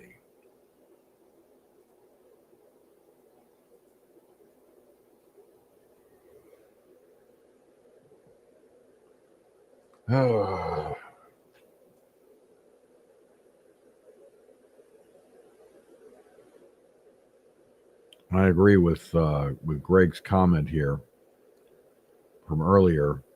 Vote them out. Republicans aren't perfect, but it's a better choice. And I couldn't agree more.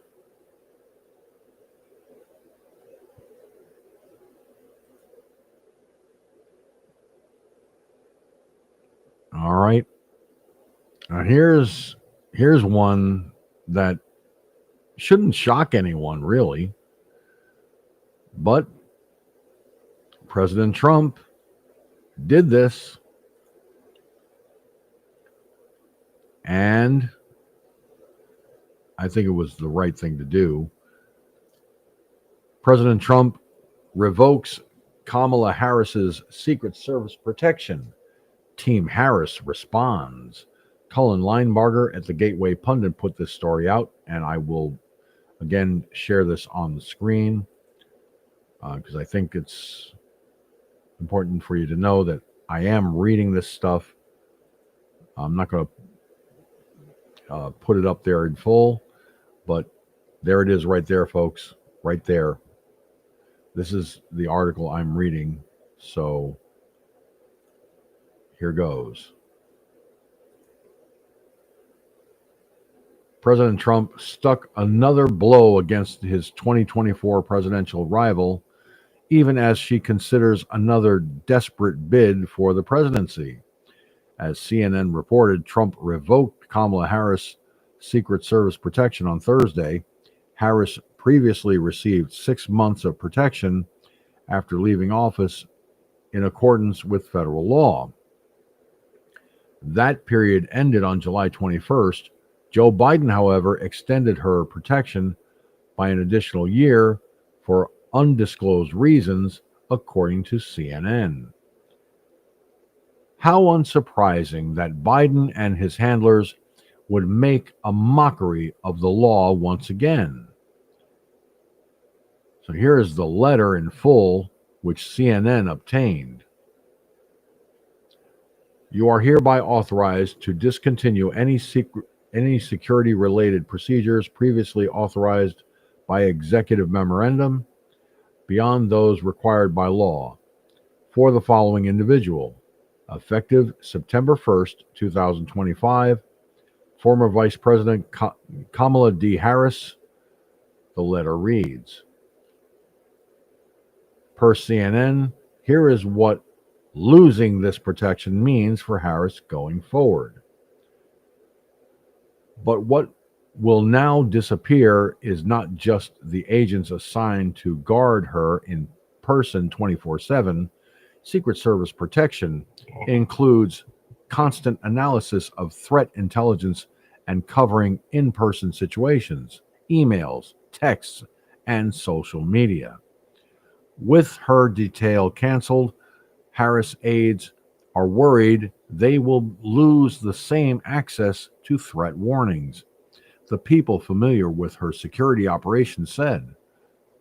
Her home in the middle of Los Angeles will also stop being protected by federal agents. CNN notes this news comes as Harris embarks on a book tour around the release of her new memoir, 107 Days. The book, which covers her short presidential campaign last year, will be released on September 23rd. Team Harris released a short statement to CNN in response to the news. Kristen Allen, a Harris senior advisor, said the vice president is grateful to the United States Secret Service for their professionalism, dedication, and unwavering commitment to safety.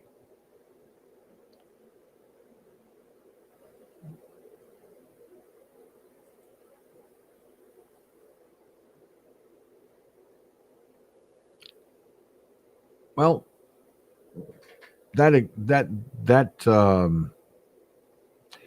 extension by executive memorandum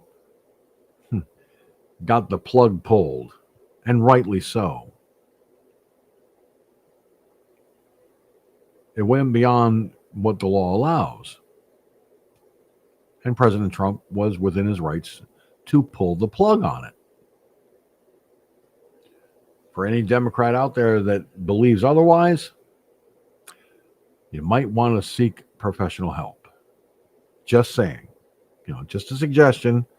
Doubt you'll do it, but I offer that suggestion nonetheless.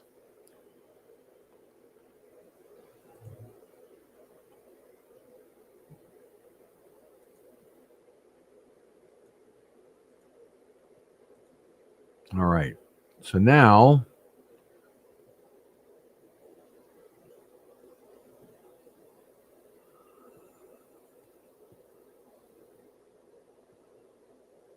I want to go to some other news that's come out since I went on the air today.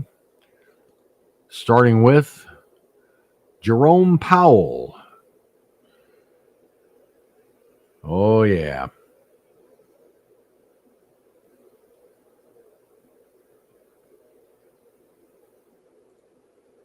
Check this out, folks. You're going to love this. I'll just share the article that I'll be reading from. Jerome Powell allows Lisa Cook to have access to her office and electronics despite President Trump ordering her firing.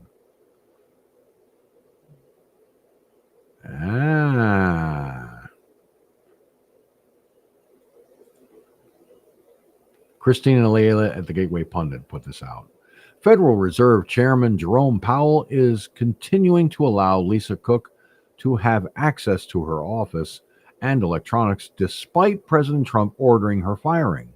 President Trump on Monday evening fired Biden-appointed Federal Reserve Governor Lisa Cook amid mortgage fraud allegations. Pursuant to my authority under Article 2 of the Constitution of the United States and the Federal Reserve Act of 1913 as amended, you are hereby removed from your position on the Board of Governors of the Federal Reserve, effective immediately, President Trump wrote in a letter to Lisa Cook. I have determined that there is significant cause to remove you from your position, Trump added, as he cited housing regulator Bill Pulte's criminal referral on Lisa Cook for mortgage fraud, specifically occupancy fraud.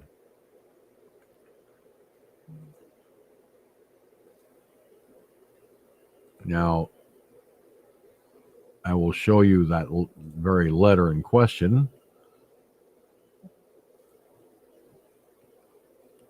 Take a look at this, folks. I'll see if I can zoom in on this a little more. This comes from the White House, addressed to Dr. Lisa D. Cook, and I will read the letter in its entirety. Dear Governor Cook, pursuant to my authority under Article 2 of the Constitution of the United States and the Federal Reserve Act of 1913 as amended, you are hereby removed from your position on the Board of Governors of the Federal Reserve effective immediately. The Federal Reserve Act provides that you may be removed at my discretion for cause. See 12 U.S.C. Section 242. I have determined that there is sufficient cause to remove you from your position. as set forth in the criminal referral dated August 15th, 2025, from Mr. William J. Pulte, Director of the Federal Housing Finance Agency, to Ms. Pamela Bondi, Attorney General of the United States. Criminal referral attached to this letter as Exhibit A. There is sufficient reason to believe you may have made false statements on one or more mortgage agreements. For example, as detailed in the criminal referral, you signed one document attesting that a property in Michigan would be your primary residence for the next year. 2 weeks later, you signed another document for a property in Georgia, stating that it would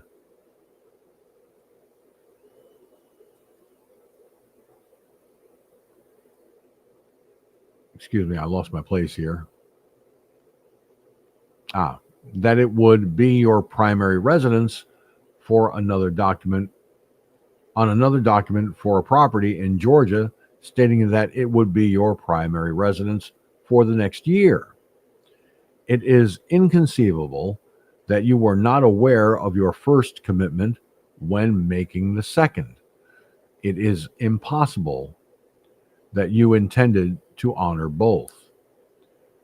The Federal Reserve has tremendous responsibility for setting interest rates and regulating reserve and member banks. The American people must be able to have full confidence in the honesty of the members entrusted with setting policy and overseeing the Federal Reserve. In light of your deceitful and potentially criminal conduct in a financial matter, they cannot, and I do not, have such confidence in your integrity. At minimum, the conduct at issue exhibits the sort of gross negligence in financial transactions that calls into question your competence and trustworthiness as a financial regulator.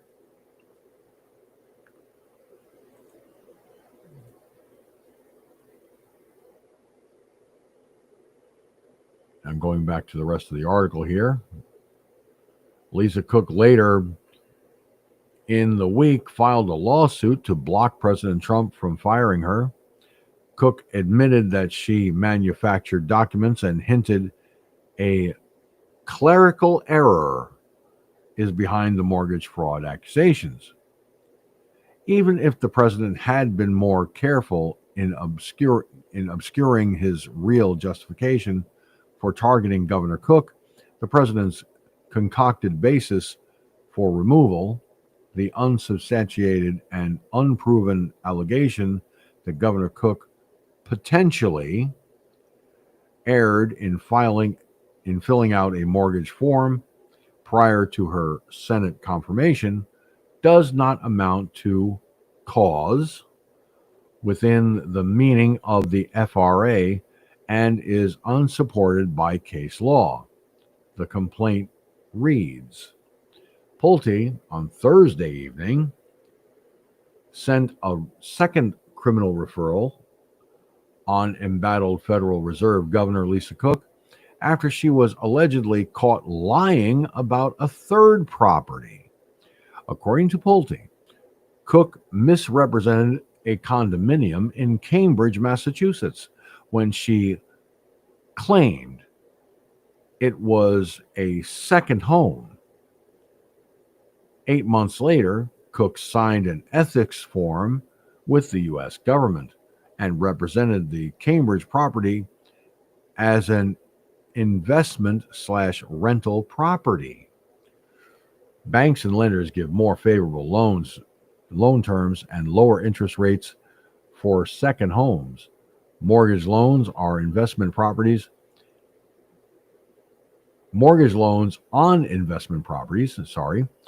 have higher interest rates because they are considered high risk.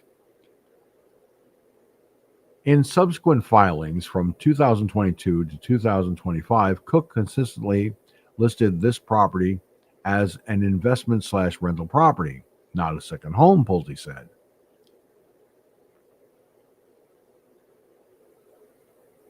In the meantime, Jerome Powell is allowing Lisa Cook to have access to her office and electronics as if she hasn't been fired. Pulte posted on X, CNBC reports that Jerome Powell has continued to let Lisa Cook have access to her office and electronics despite the President of the United States ordering her firing.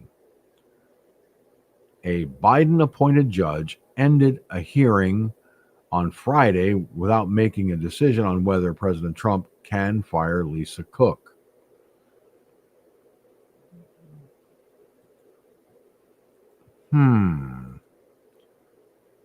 I don't understand why these judges are so... And of course, this was a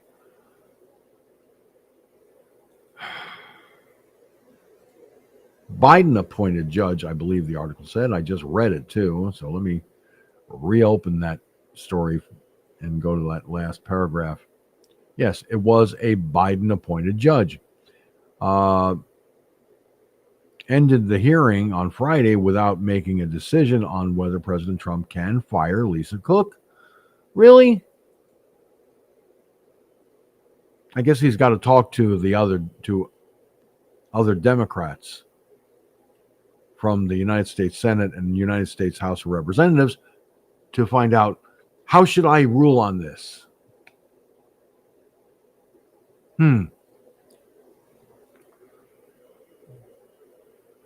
I'm not kidding, folks.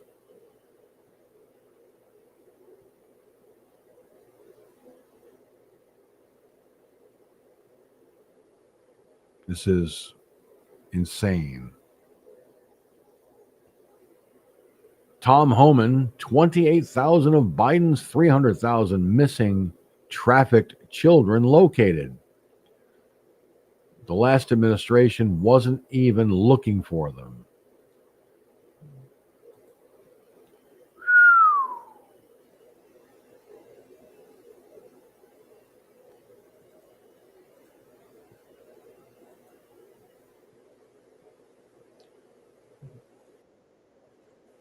Okay, this is only 44 seconds long, but I'm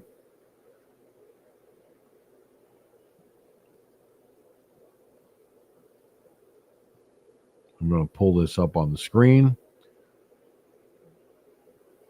This is Tom Homan speaking.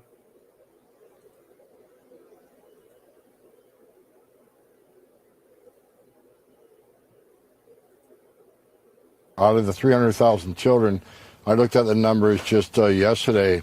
We've located over 23,000 of them. So 23,000 locations of the 300,000. Well, President Trump's committed. We're not going to stop till we find every one of them, or at least, run every lead down on those 300,000 children. That's a big plus for the administration, because the last administration wasn't even looking for them. So, but as far as where Chicago is coming, along with every other sanctuary city, President Trump is committed that we're going to focus and prioritize sanctuary cities, because that is where the problem is. We know for a fact they're releasing public safety threats to the streets every day rather than handing them over to ICE so we can deport them.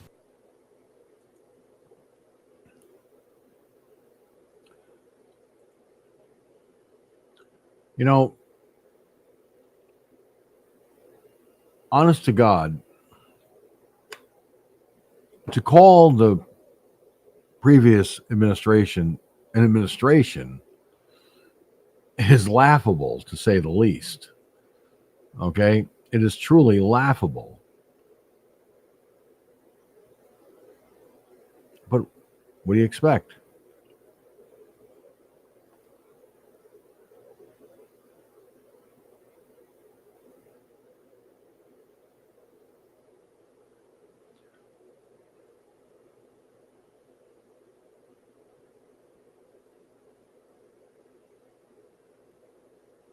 Okay, this from Colin Linebarger at the Gateway Pundit makes no sense as to why the president would do this, but perhaps the article will explain. Rhino Senator Joni Ernst reportedly will not seek re-election despite appeals from the Trump White House to do so. Colin Linebarger over at the Gateway Pundit put this story out, so let me see what we got here on this, folks?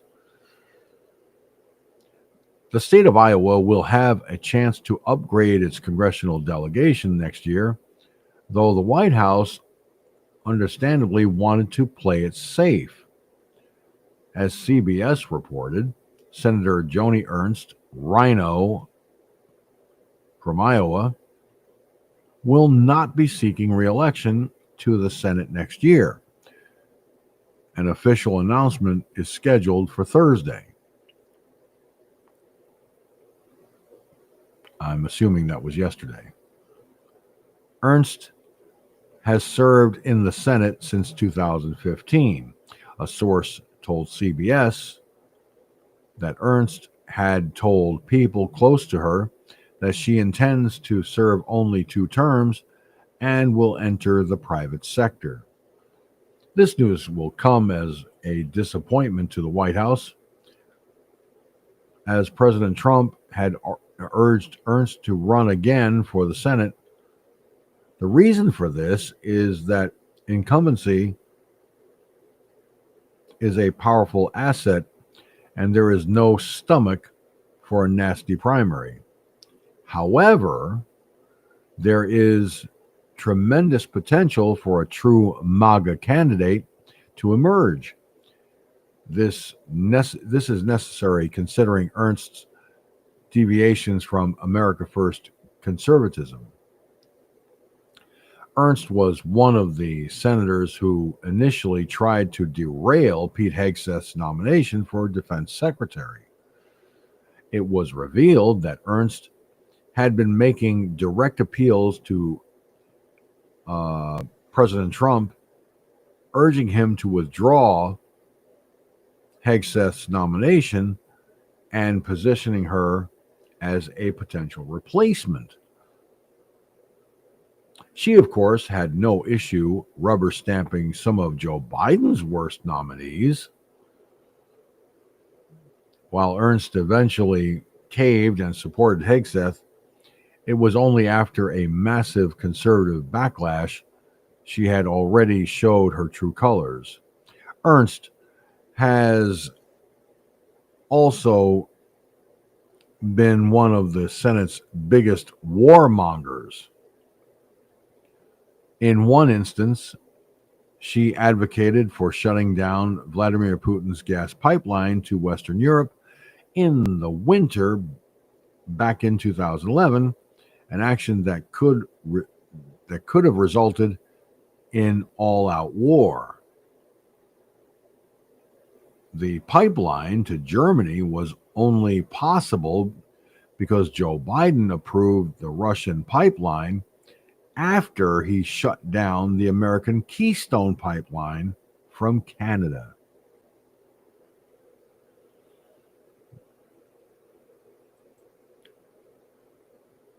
Folks, let me know what you think about this. Do you think that Ernst should not seek re-election, and someone who embraces the America First ideal should step up to the plate? Because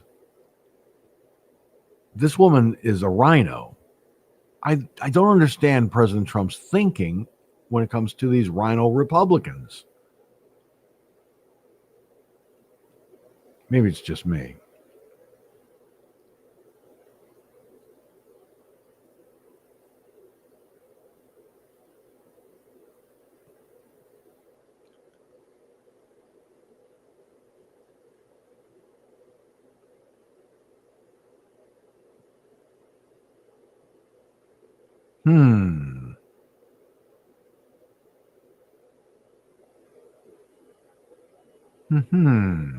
Let me see here.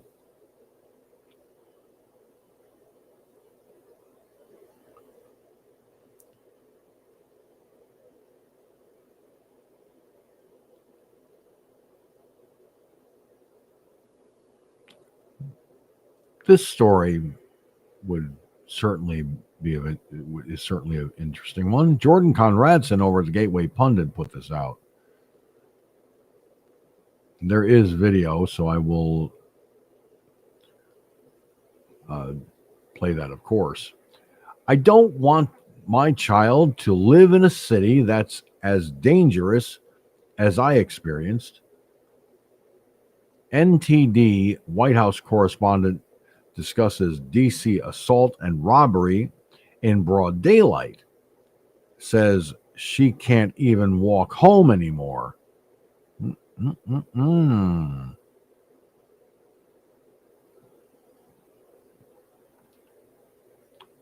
New Tang Destiny, that's NTD, White House reporter Iris Tao recently spoke to the Gateway Pundit about her horrific experience being attacked and robbed in the nation's capital one Saturday morning, just steps from her apartment amid President Trump's efforts to purge crime from Washington, D.C. Earlier this month, President Trump declared a public safety emergency, citing high crime and unsafe streets in the district, and federalized the D.C. police force.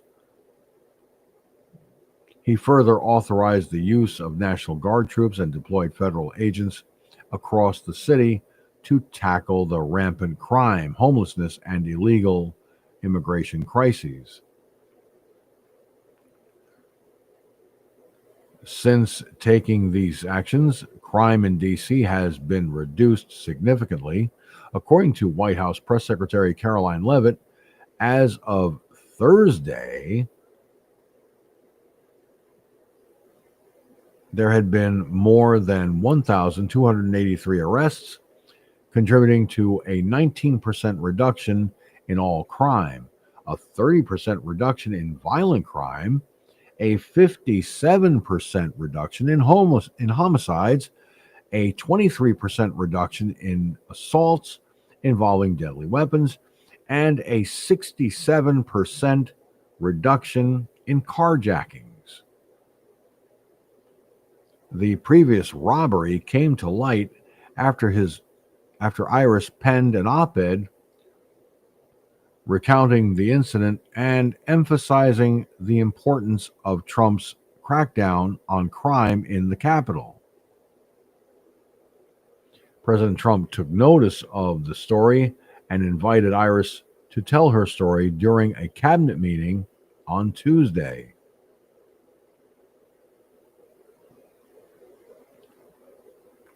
Iris told the Gateway Pundit that since Trump took the Capitol over, she has become very hopeful that the streets will be safe again, but she is still traumatized by the incident and wouldn't dare walk in the street alone at night. I'm still Ubering home every single night, despite actually not living too far from where I work, she said. In response to leftists peddling likely falsified crime data that shows a 30-year low in D.C. crime, Iris points to the real human toll behind the data and notes that there have still been thousands of violent crimes and robberies each year.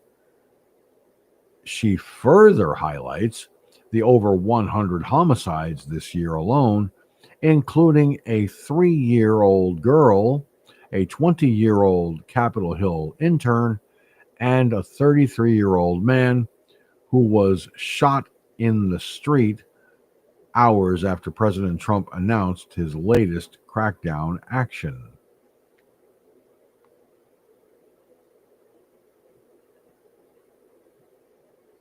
So, folks, I'm going to put this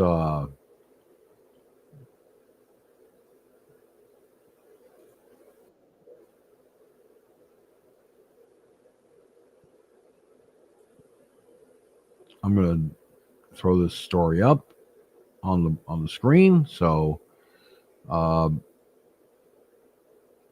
it is a 6-minute video. So here goes nothing. I hope.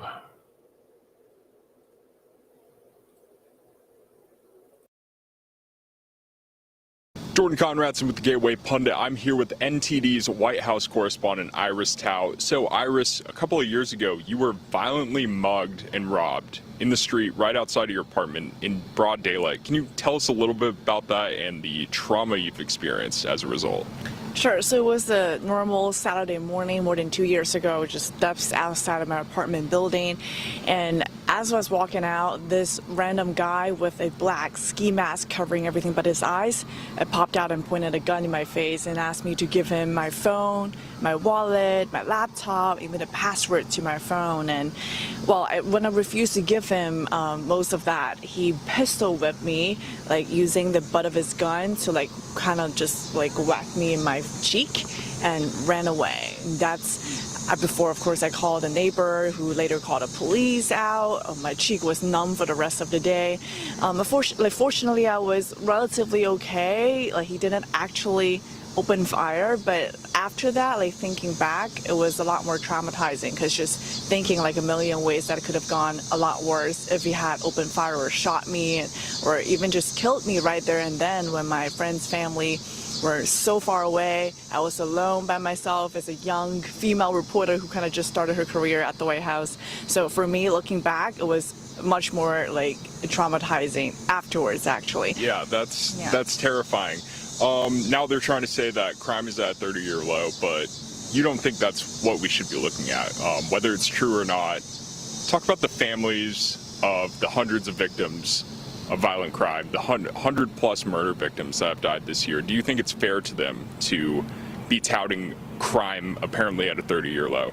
Well, I feel like it's reasonable for people to look at the data, but it's also important, I think, for us to remind people, for us who have actually lived through, crime in D.C., to remind people that behind each data point, there's a real living being, a real resident in D.C. who have experienced something as traumatizing as I did. Because after that incident, for example, for the past almost 3 years, I'm still Ubering home every single night, despite actually not living too far from where I work, and I still wouldn't dare to walk in the street alone by myself at night, especially. So it's to my family as well. I didn't dare to tell my grandparents actually what happened for like almost 2 years because I feel like they could be so devastated that they would just ask me to leave DC and stop working here. Like, so for me and for my family, it's a big deal. It's not just one data point of someone who pulled out his gun but didn't actually open fire. It's much more severe than that. And looking at the data, we know that while city officials are saying that crime in DC is at a 30-year low, but also if you look at the data more closely, there's still been over 30,000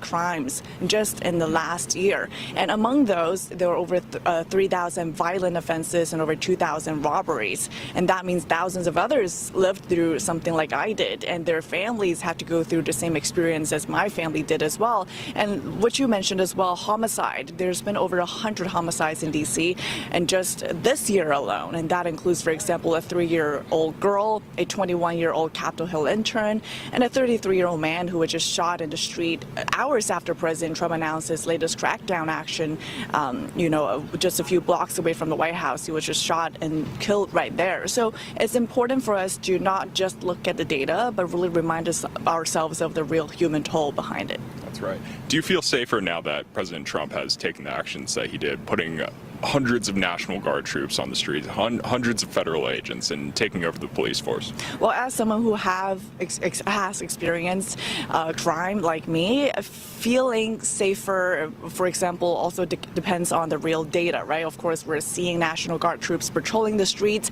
We're seeing military trucks parked right outside Union Station. That does make me feel safer. But also just seeing the data trend as well, we know that in the week past President Trump's announcement, there has been a huge, reduction in crime already. At least in that week, right? We're seeing, for example, over 50% reduction in robberies and over 80% reduction in carjacking. So hopefully that trend will continue. That remains to be seen. But again, for victims, including me, we're very hopeful just seeing that trend starting right now. So I know you're an expecting mother. If it weren't for these actions that President Trump is taking, you said that you wouldn't want to raise your kid here. Tell us more about that. Sure. So that's actually a large part the reason why I wrote the op-ed in Epoch Times describing my experience, which later got shared by the White House press secretary, because as a new mom right now, I'm expecting my own child. That really make me reflect on my expectations for my own child and my child's own safety and living experience as well. Like, I don't want my child to live in a city that's as dangerous as I experienced it to be. So you're right, as a parent right now, I'm not considering staying and living inside the city just for the sake of my family, but also I think that would be something agreeable to parents nationwide. Like, who doesn't want their kid to grow up in an environment where they can freely play, walk in the street, and hang out without the threat of being, threatened or being attacked or being shot in the street without, their parents even knowing. So we gotta look at it from a more human perspective, and that's what being a new parent right now, I think, gave me. Exactly, and that really is part of the American dream, to have a safe neighborhood, to have a house with a white picket fence, as they say. Iris Tao, thank you so much for speaking to me. Oh, thank you for having me to share my story. Appreciate it.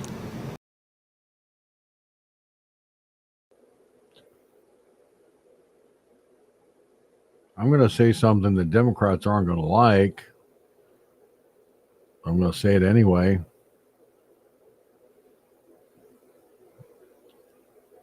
Stop telling false data. Stop giving out misinformation. You're not helping yourselves. You're really not.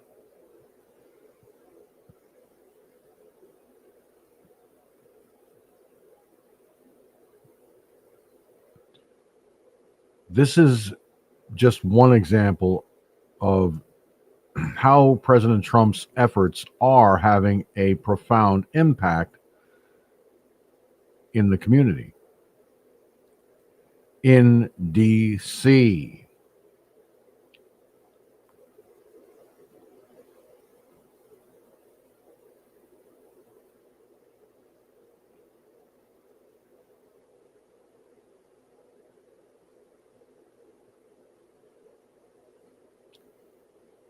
folks, this story just came out within the last hour.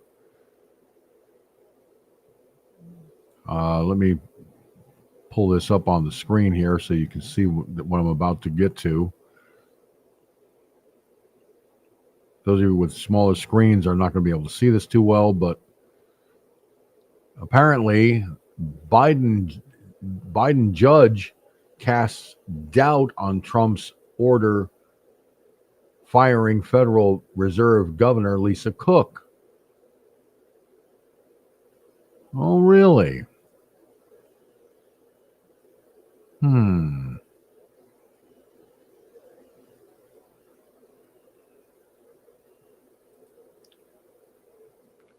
Courtesy of Christina Liela at the Gateway Pundit. Here is that very story in question.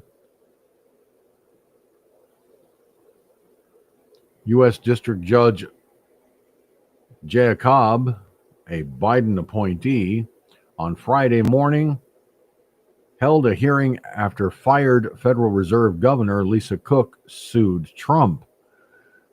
Cook asked Judge Cobb to block Trump from firing her over allegations of mortgage fraud.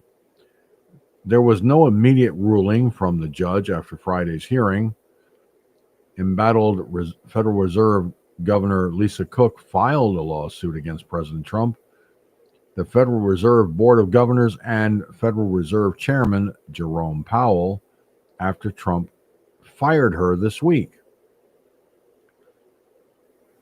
President Trump wrote in a letter to Lisa Cook, pursuant to my authority under Article 2 of the Constitution of the United States and the Federal Reserve Act of 1913, as amended, you are hereby removed from your position on the Board of Governors of the Federal Reserve, effective immediately. I have determined that there is sufficient cause to remove you from your position. Trump added, as he cited housing regulator Bill Pulte's criminal referral on Lisa Cook for mortgage fraud, specifically occupancy fraud.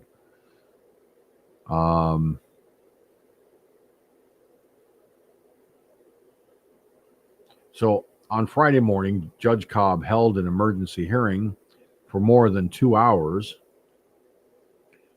as attorneys for Lisa Cook and the DOJ argued over Cook's firing.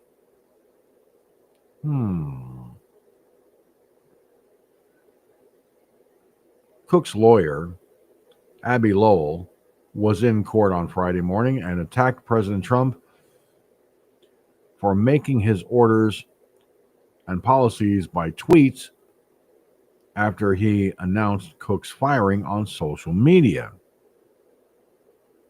Judge Cobb cast doubt on Trump's order firing Lisa Cook, but she did not issue a ruling. Court will resume next Tuesday. Scott McFarlane on X posted the following: Judge Cobb is expressing concerns and openly questioning whether a president could mechanize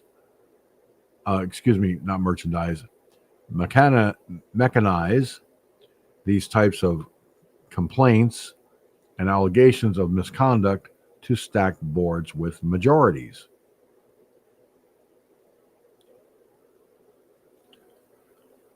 Now, there's more here from CBS News.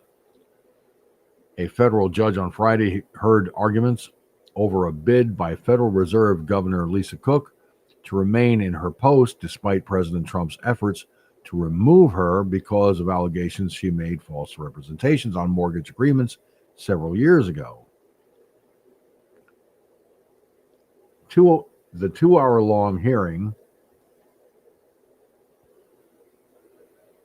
before U.S. District Judge Jaya Cobb marked the first in-person showdown between Justice Department lawyers and Cook's legal team in the wake of her lawsuit filed Thursday, challenging Mr. Trump's attempt to oust her from the Fed's Board of Governors. Cook's lawyers have asked the district court to issue a temporary restraining order finding Mr. Trump's purported termination of her to be unlawful and declaring that she remains a member of the Fed's 7-member Board of Governors. Cobb, appointed by Joe Biden, did not issue a decision from the bench. Instead, she noted that the case raises important questions that may be of first impression as it relates to the president's firing of a Fed governor. She repeatedly pointed to the unique functions of the central bank and the importance of this being an independent body that is not supposed to be responsive to any type of political pressure.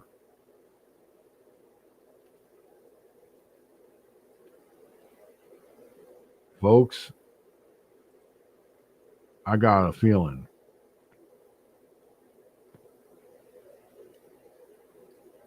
when this resumes on Tuesday, a lot more is going to come out.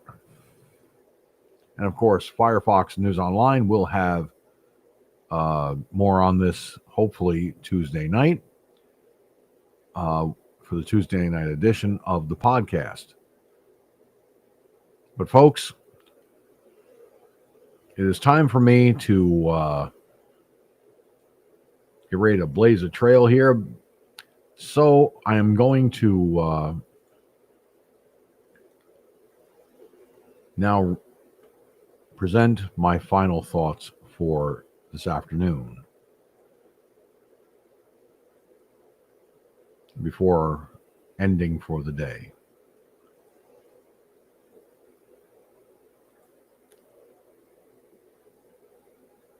I'm going to say this, and I've said this on the nighttime edition of the podcast. I don't have a problem with people who are gay and so forth. I've got family members that are gay. That's not the issue. What I have a problem with is Democrat politicians forcing doctors, forcing schools to transition children.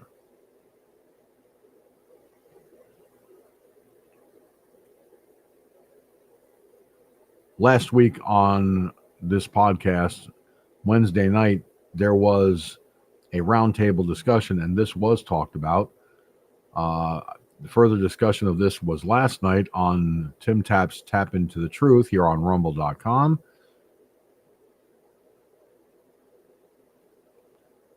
I will be putting the link to both his podcast and last Wednesday's podcast in the description immediately following the conclusion of today's daytime edition.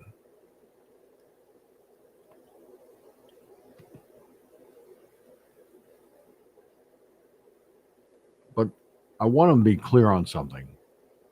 Jen Psaki, who for whatever reason decided it was okay, that it was perfectly fine to disrespect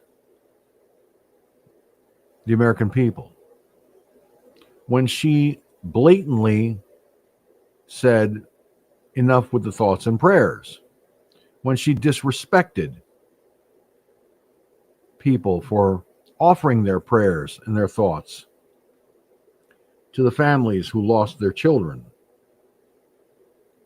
to the families of 14 wounded children and 3 wounded adults.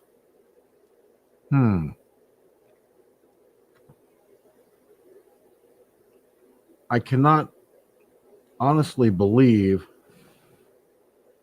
that any person who once held the position of press secretary, though the evil Peppermint Patty wannabe, as I like to refer to her as,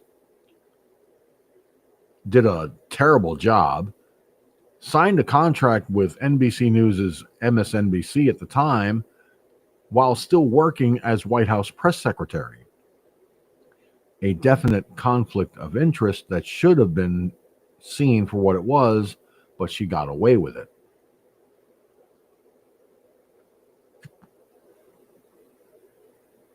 So I have to ask the question, the obvious elephant in the room: when are liberal Democrats going to stop pushing this sick narrative, this sick idea that tongue-tied here, chemical castration of young children is acceptable behavior? When are the liberal Democrats going to come to the understanding that by giving these kids medications that radically alter the brain chemistry,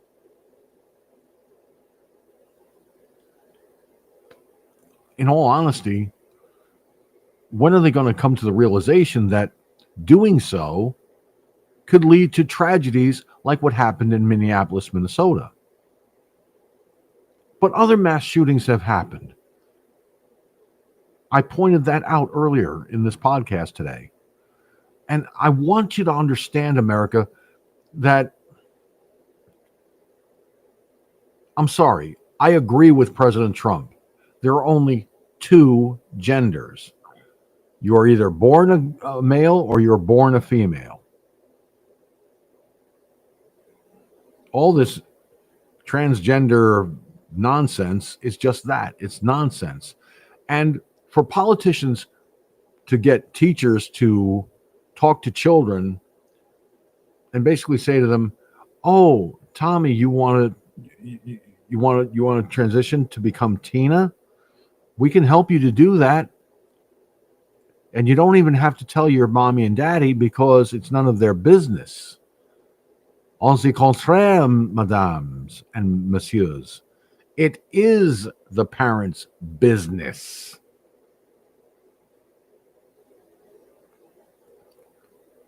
Especially parents who want their little boy to grow up to be men, who want their little girls to grow up to be women,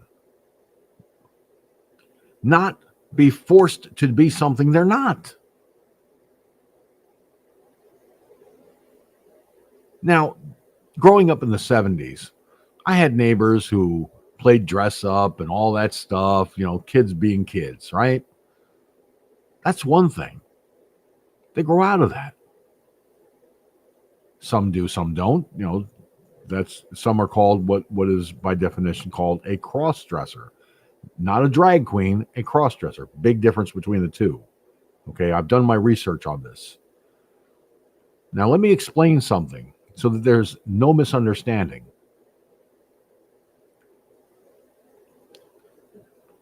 The Democrats have got the teachers to do this ridiculously sadistic and evil transitioning of kids. They got doctors. They've basically threatened doctors to conform. They've threatened therapists and psychiatrists in the same way. And while gender dysphoria may be a real thing, I still have my doubts about it personally, but that's just me. The fact is, for the tragedy that took place at Annunciation Catholic Church and School in Minneapolis, Minnesota, this is just one example of many examples, as I pointed out earlier today. When does it end? When does it finally stop once and for all? This transition business that the Democrats have locked themselves into obviously does not fit the moral Christian compass of America. As I said,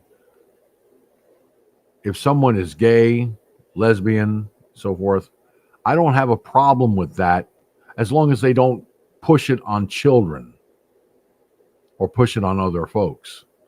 What people do in the privacy of their own bedroom is their business.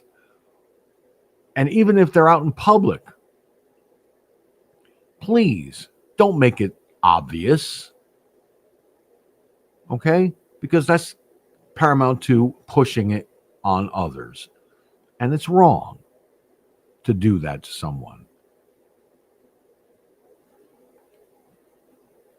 But at the end of the day, we, the American people, those of us who have children, those of us who are stepfathers and stepmothers that love our children, do not want to see them being forced to transition into something they're not, and our rights being taken away from us because the Democrats say it's okay to do that when it's not.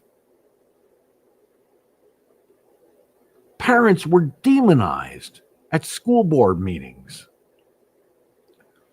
because of this kind of stupidity.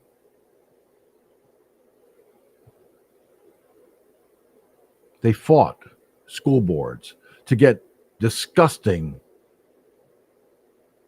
pornographic books taken out of their schools' libraries and were labeled, in some cases, domestic terrorists. I firmly believe that the domestic terrorists are the Democrats in office. They have committed the most egregious and criminal actions, in my opinion.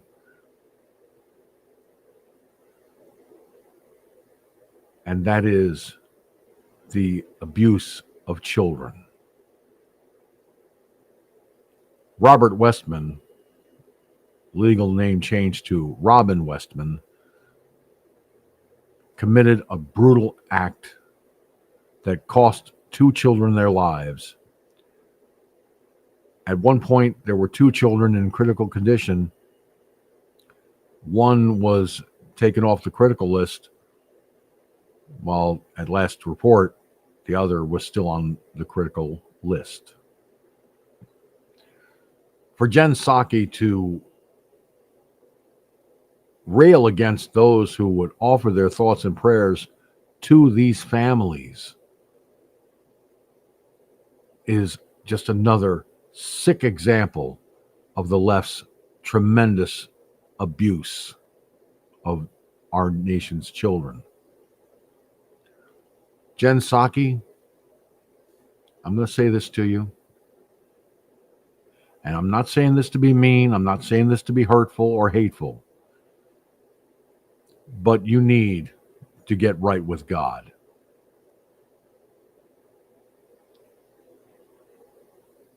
I openly offer my thoughts and prayers to those families, to those who lost their children, whose children were wounded, to the adults that were wounded, and to a community that is right now hurting. And this wasn't just an attack on the Catholic Church or Roman Catholics in general. There were other items. His manifesto, what he wrote on the weapons magazines and so forth, the hateful, disgusting things that this Robin Westman said and wrote. Ultimately, Westman regretted transitioning at all. And the mother, refusing to talk to police, has retained an attorney, a criminal defense attorney. It's been my experience that whenever somebody retains a criminal defense attorney, they're trying to get out of going to prison for something. Did this person knowingly commit a crime? Is there a crime that can be charged to Mary Grace Westman? Only time will tell.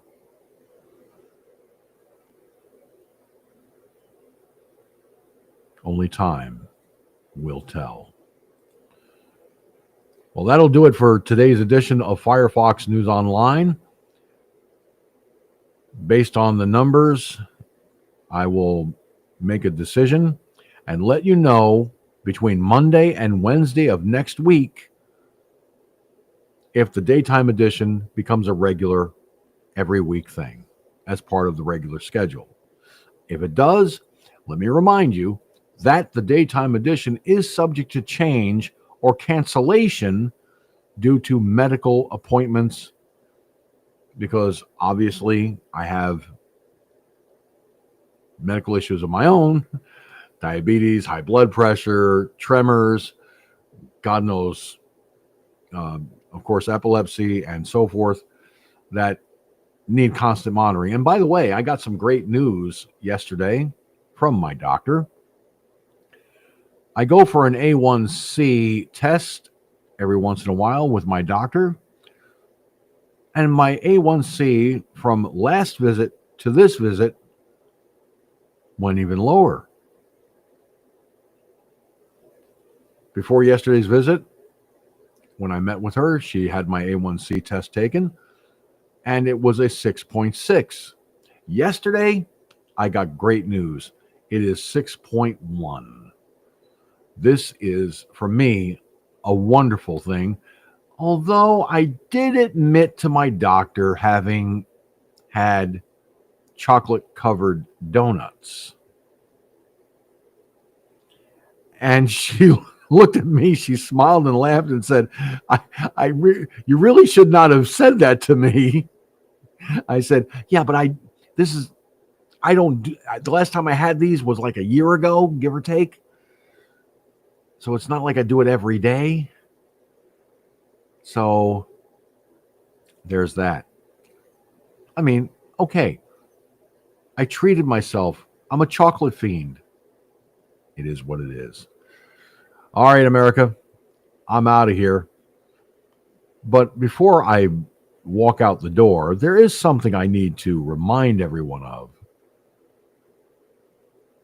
The Democrats love shoving this statement down our throats every chance they get, and they keep forgetting, as I often remind you, when you point the finger at someone, remember there are 3 fingers pointing back at you. The Democrats' favorite line is, well, no one is above the law. Yeah, unfortunately, that includes them. But this is what they do to us. I'm also going to show you the video that shows who they exploited, namely the LGBTQ community, who they are at their core, and what they truly believe in. Don't let their words fool you. Their actions and their deeds speak volumes. After I play those 2 videos, I will be closing up shop with the closing credits. So I will say this now and get it out of the way. From the Firefox News Online headquarters in the Hudson Valley, New York, and the home of the Firefox News Online Internet Broadcasting Network, Rumble.com, I'm George Sinzer, and for the comments I've made, that's the way it is from my perspective. A reminder, the YouTube side of this will be put private immediately at the conclusion of this podcast. The X.com will remain in archives, but I will say this for the record. The views and opinions expressed in this podcast are that of myself and those who comment in the chat room, and do not necessarily reflect the views and opinions of anyone else or these video sharing services. I believe that is also stated in the closing credits. So with that, my friends, have a great weekend.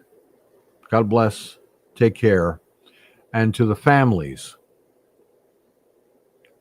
of the 2 children that were killed in Minneapolis, Minnesota, to the families and the victims wounded,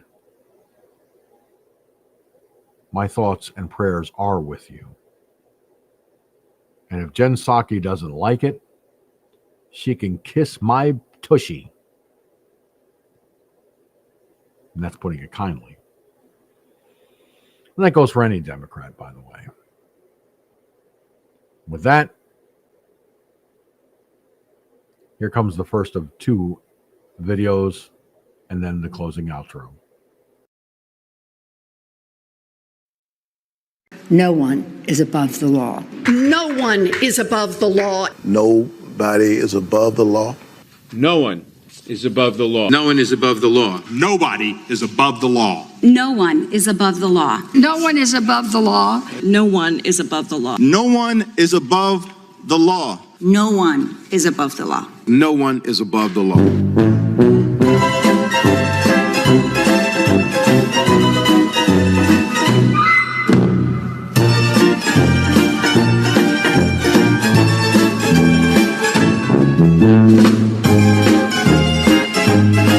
Oh, son of a bitch. We hold these truths to be self-evident. That all men and women are created equal. We don't just say it, we live it. We organize, legislate, and govern it. Together we work. for fair wages and equal pay. So we can get a good education for ourselves and give one to our children. For affordable health care for our families and a clean planet for the next generation. So we can decide what's best for our own bodies. And marry the person we love. For those battles we haven't won yet, we will keep fighting. Sometimes that means sitting so that others can stand up. Listening so that others can be heard. Or lending a hand so others can pull themselves up. Because we know that behind balanced budgets, New Deals, and multi-point plans are people. People who are trying to do good, to get to work, to make their mark. For themselves, their families, and their communities. And through decades of administrations, revolutions, and global changes, we have been driven by one question. How can we do the most good for the most people? Because we don't believe in simply electing someone to give us the country we want to live in. We believe in creating it. At town hall meetings, on school boards, in state legislatures, from the halls of Congress to the Oval Office. We are Democrats. We are Democrats. We are Democrats. We are Democrats. We are Democrats. This is what we do. This is what we have always done. Let's go make some more history together.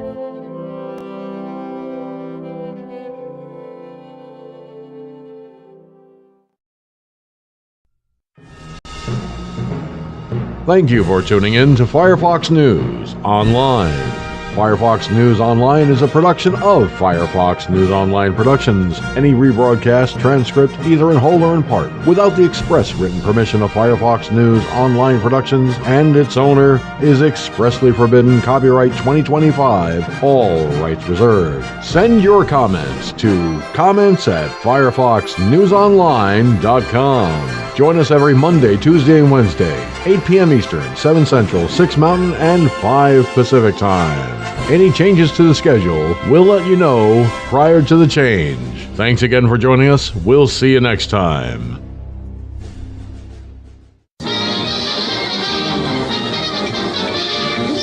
That's all, folks.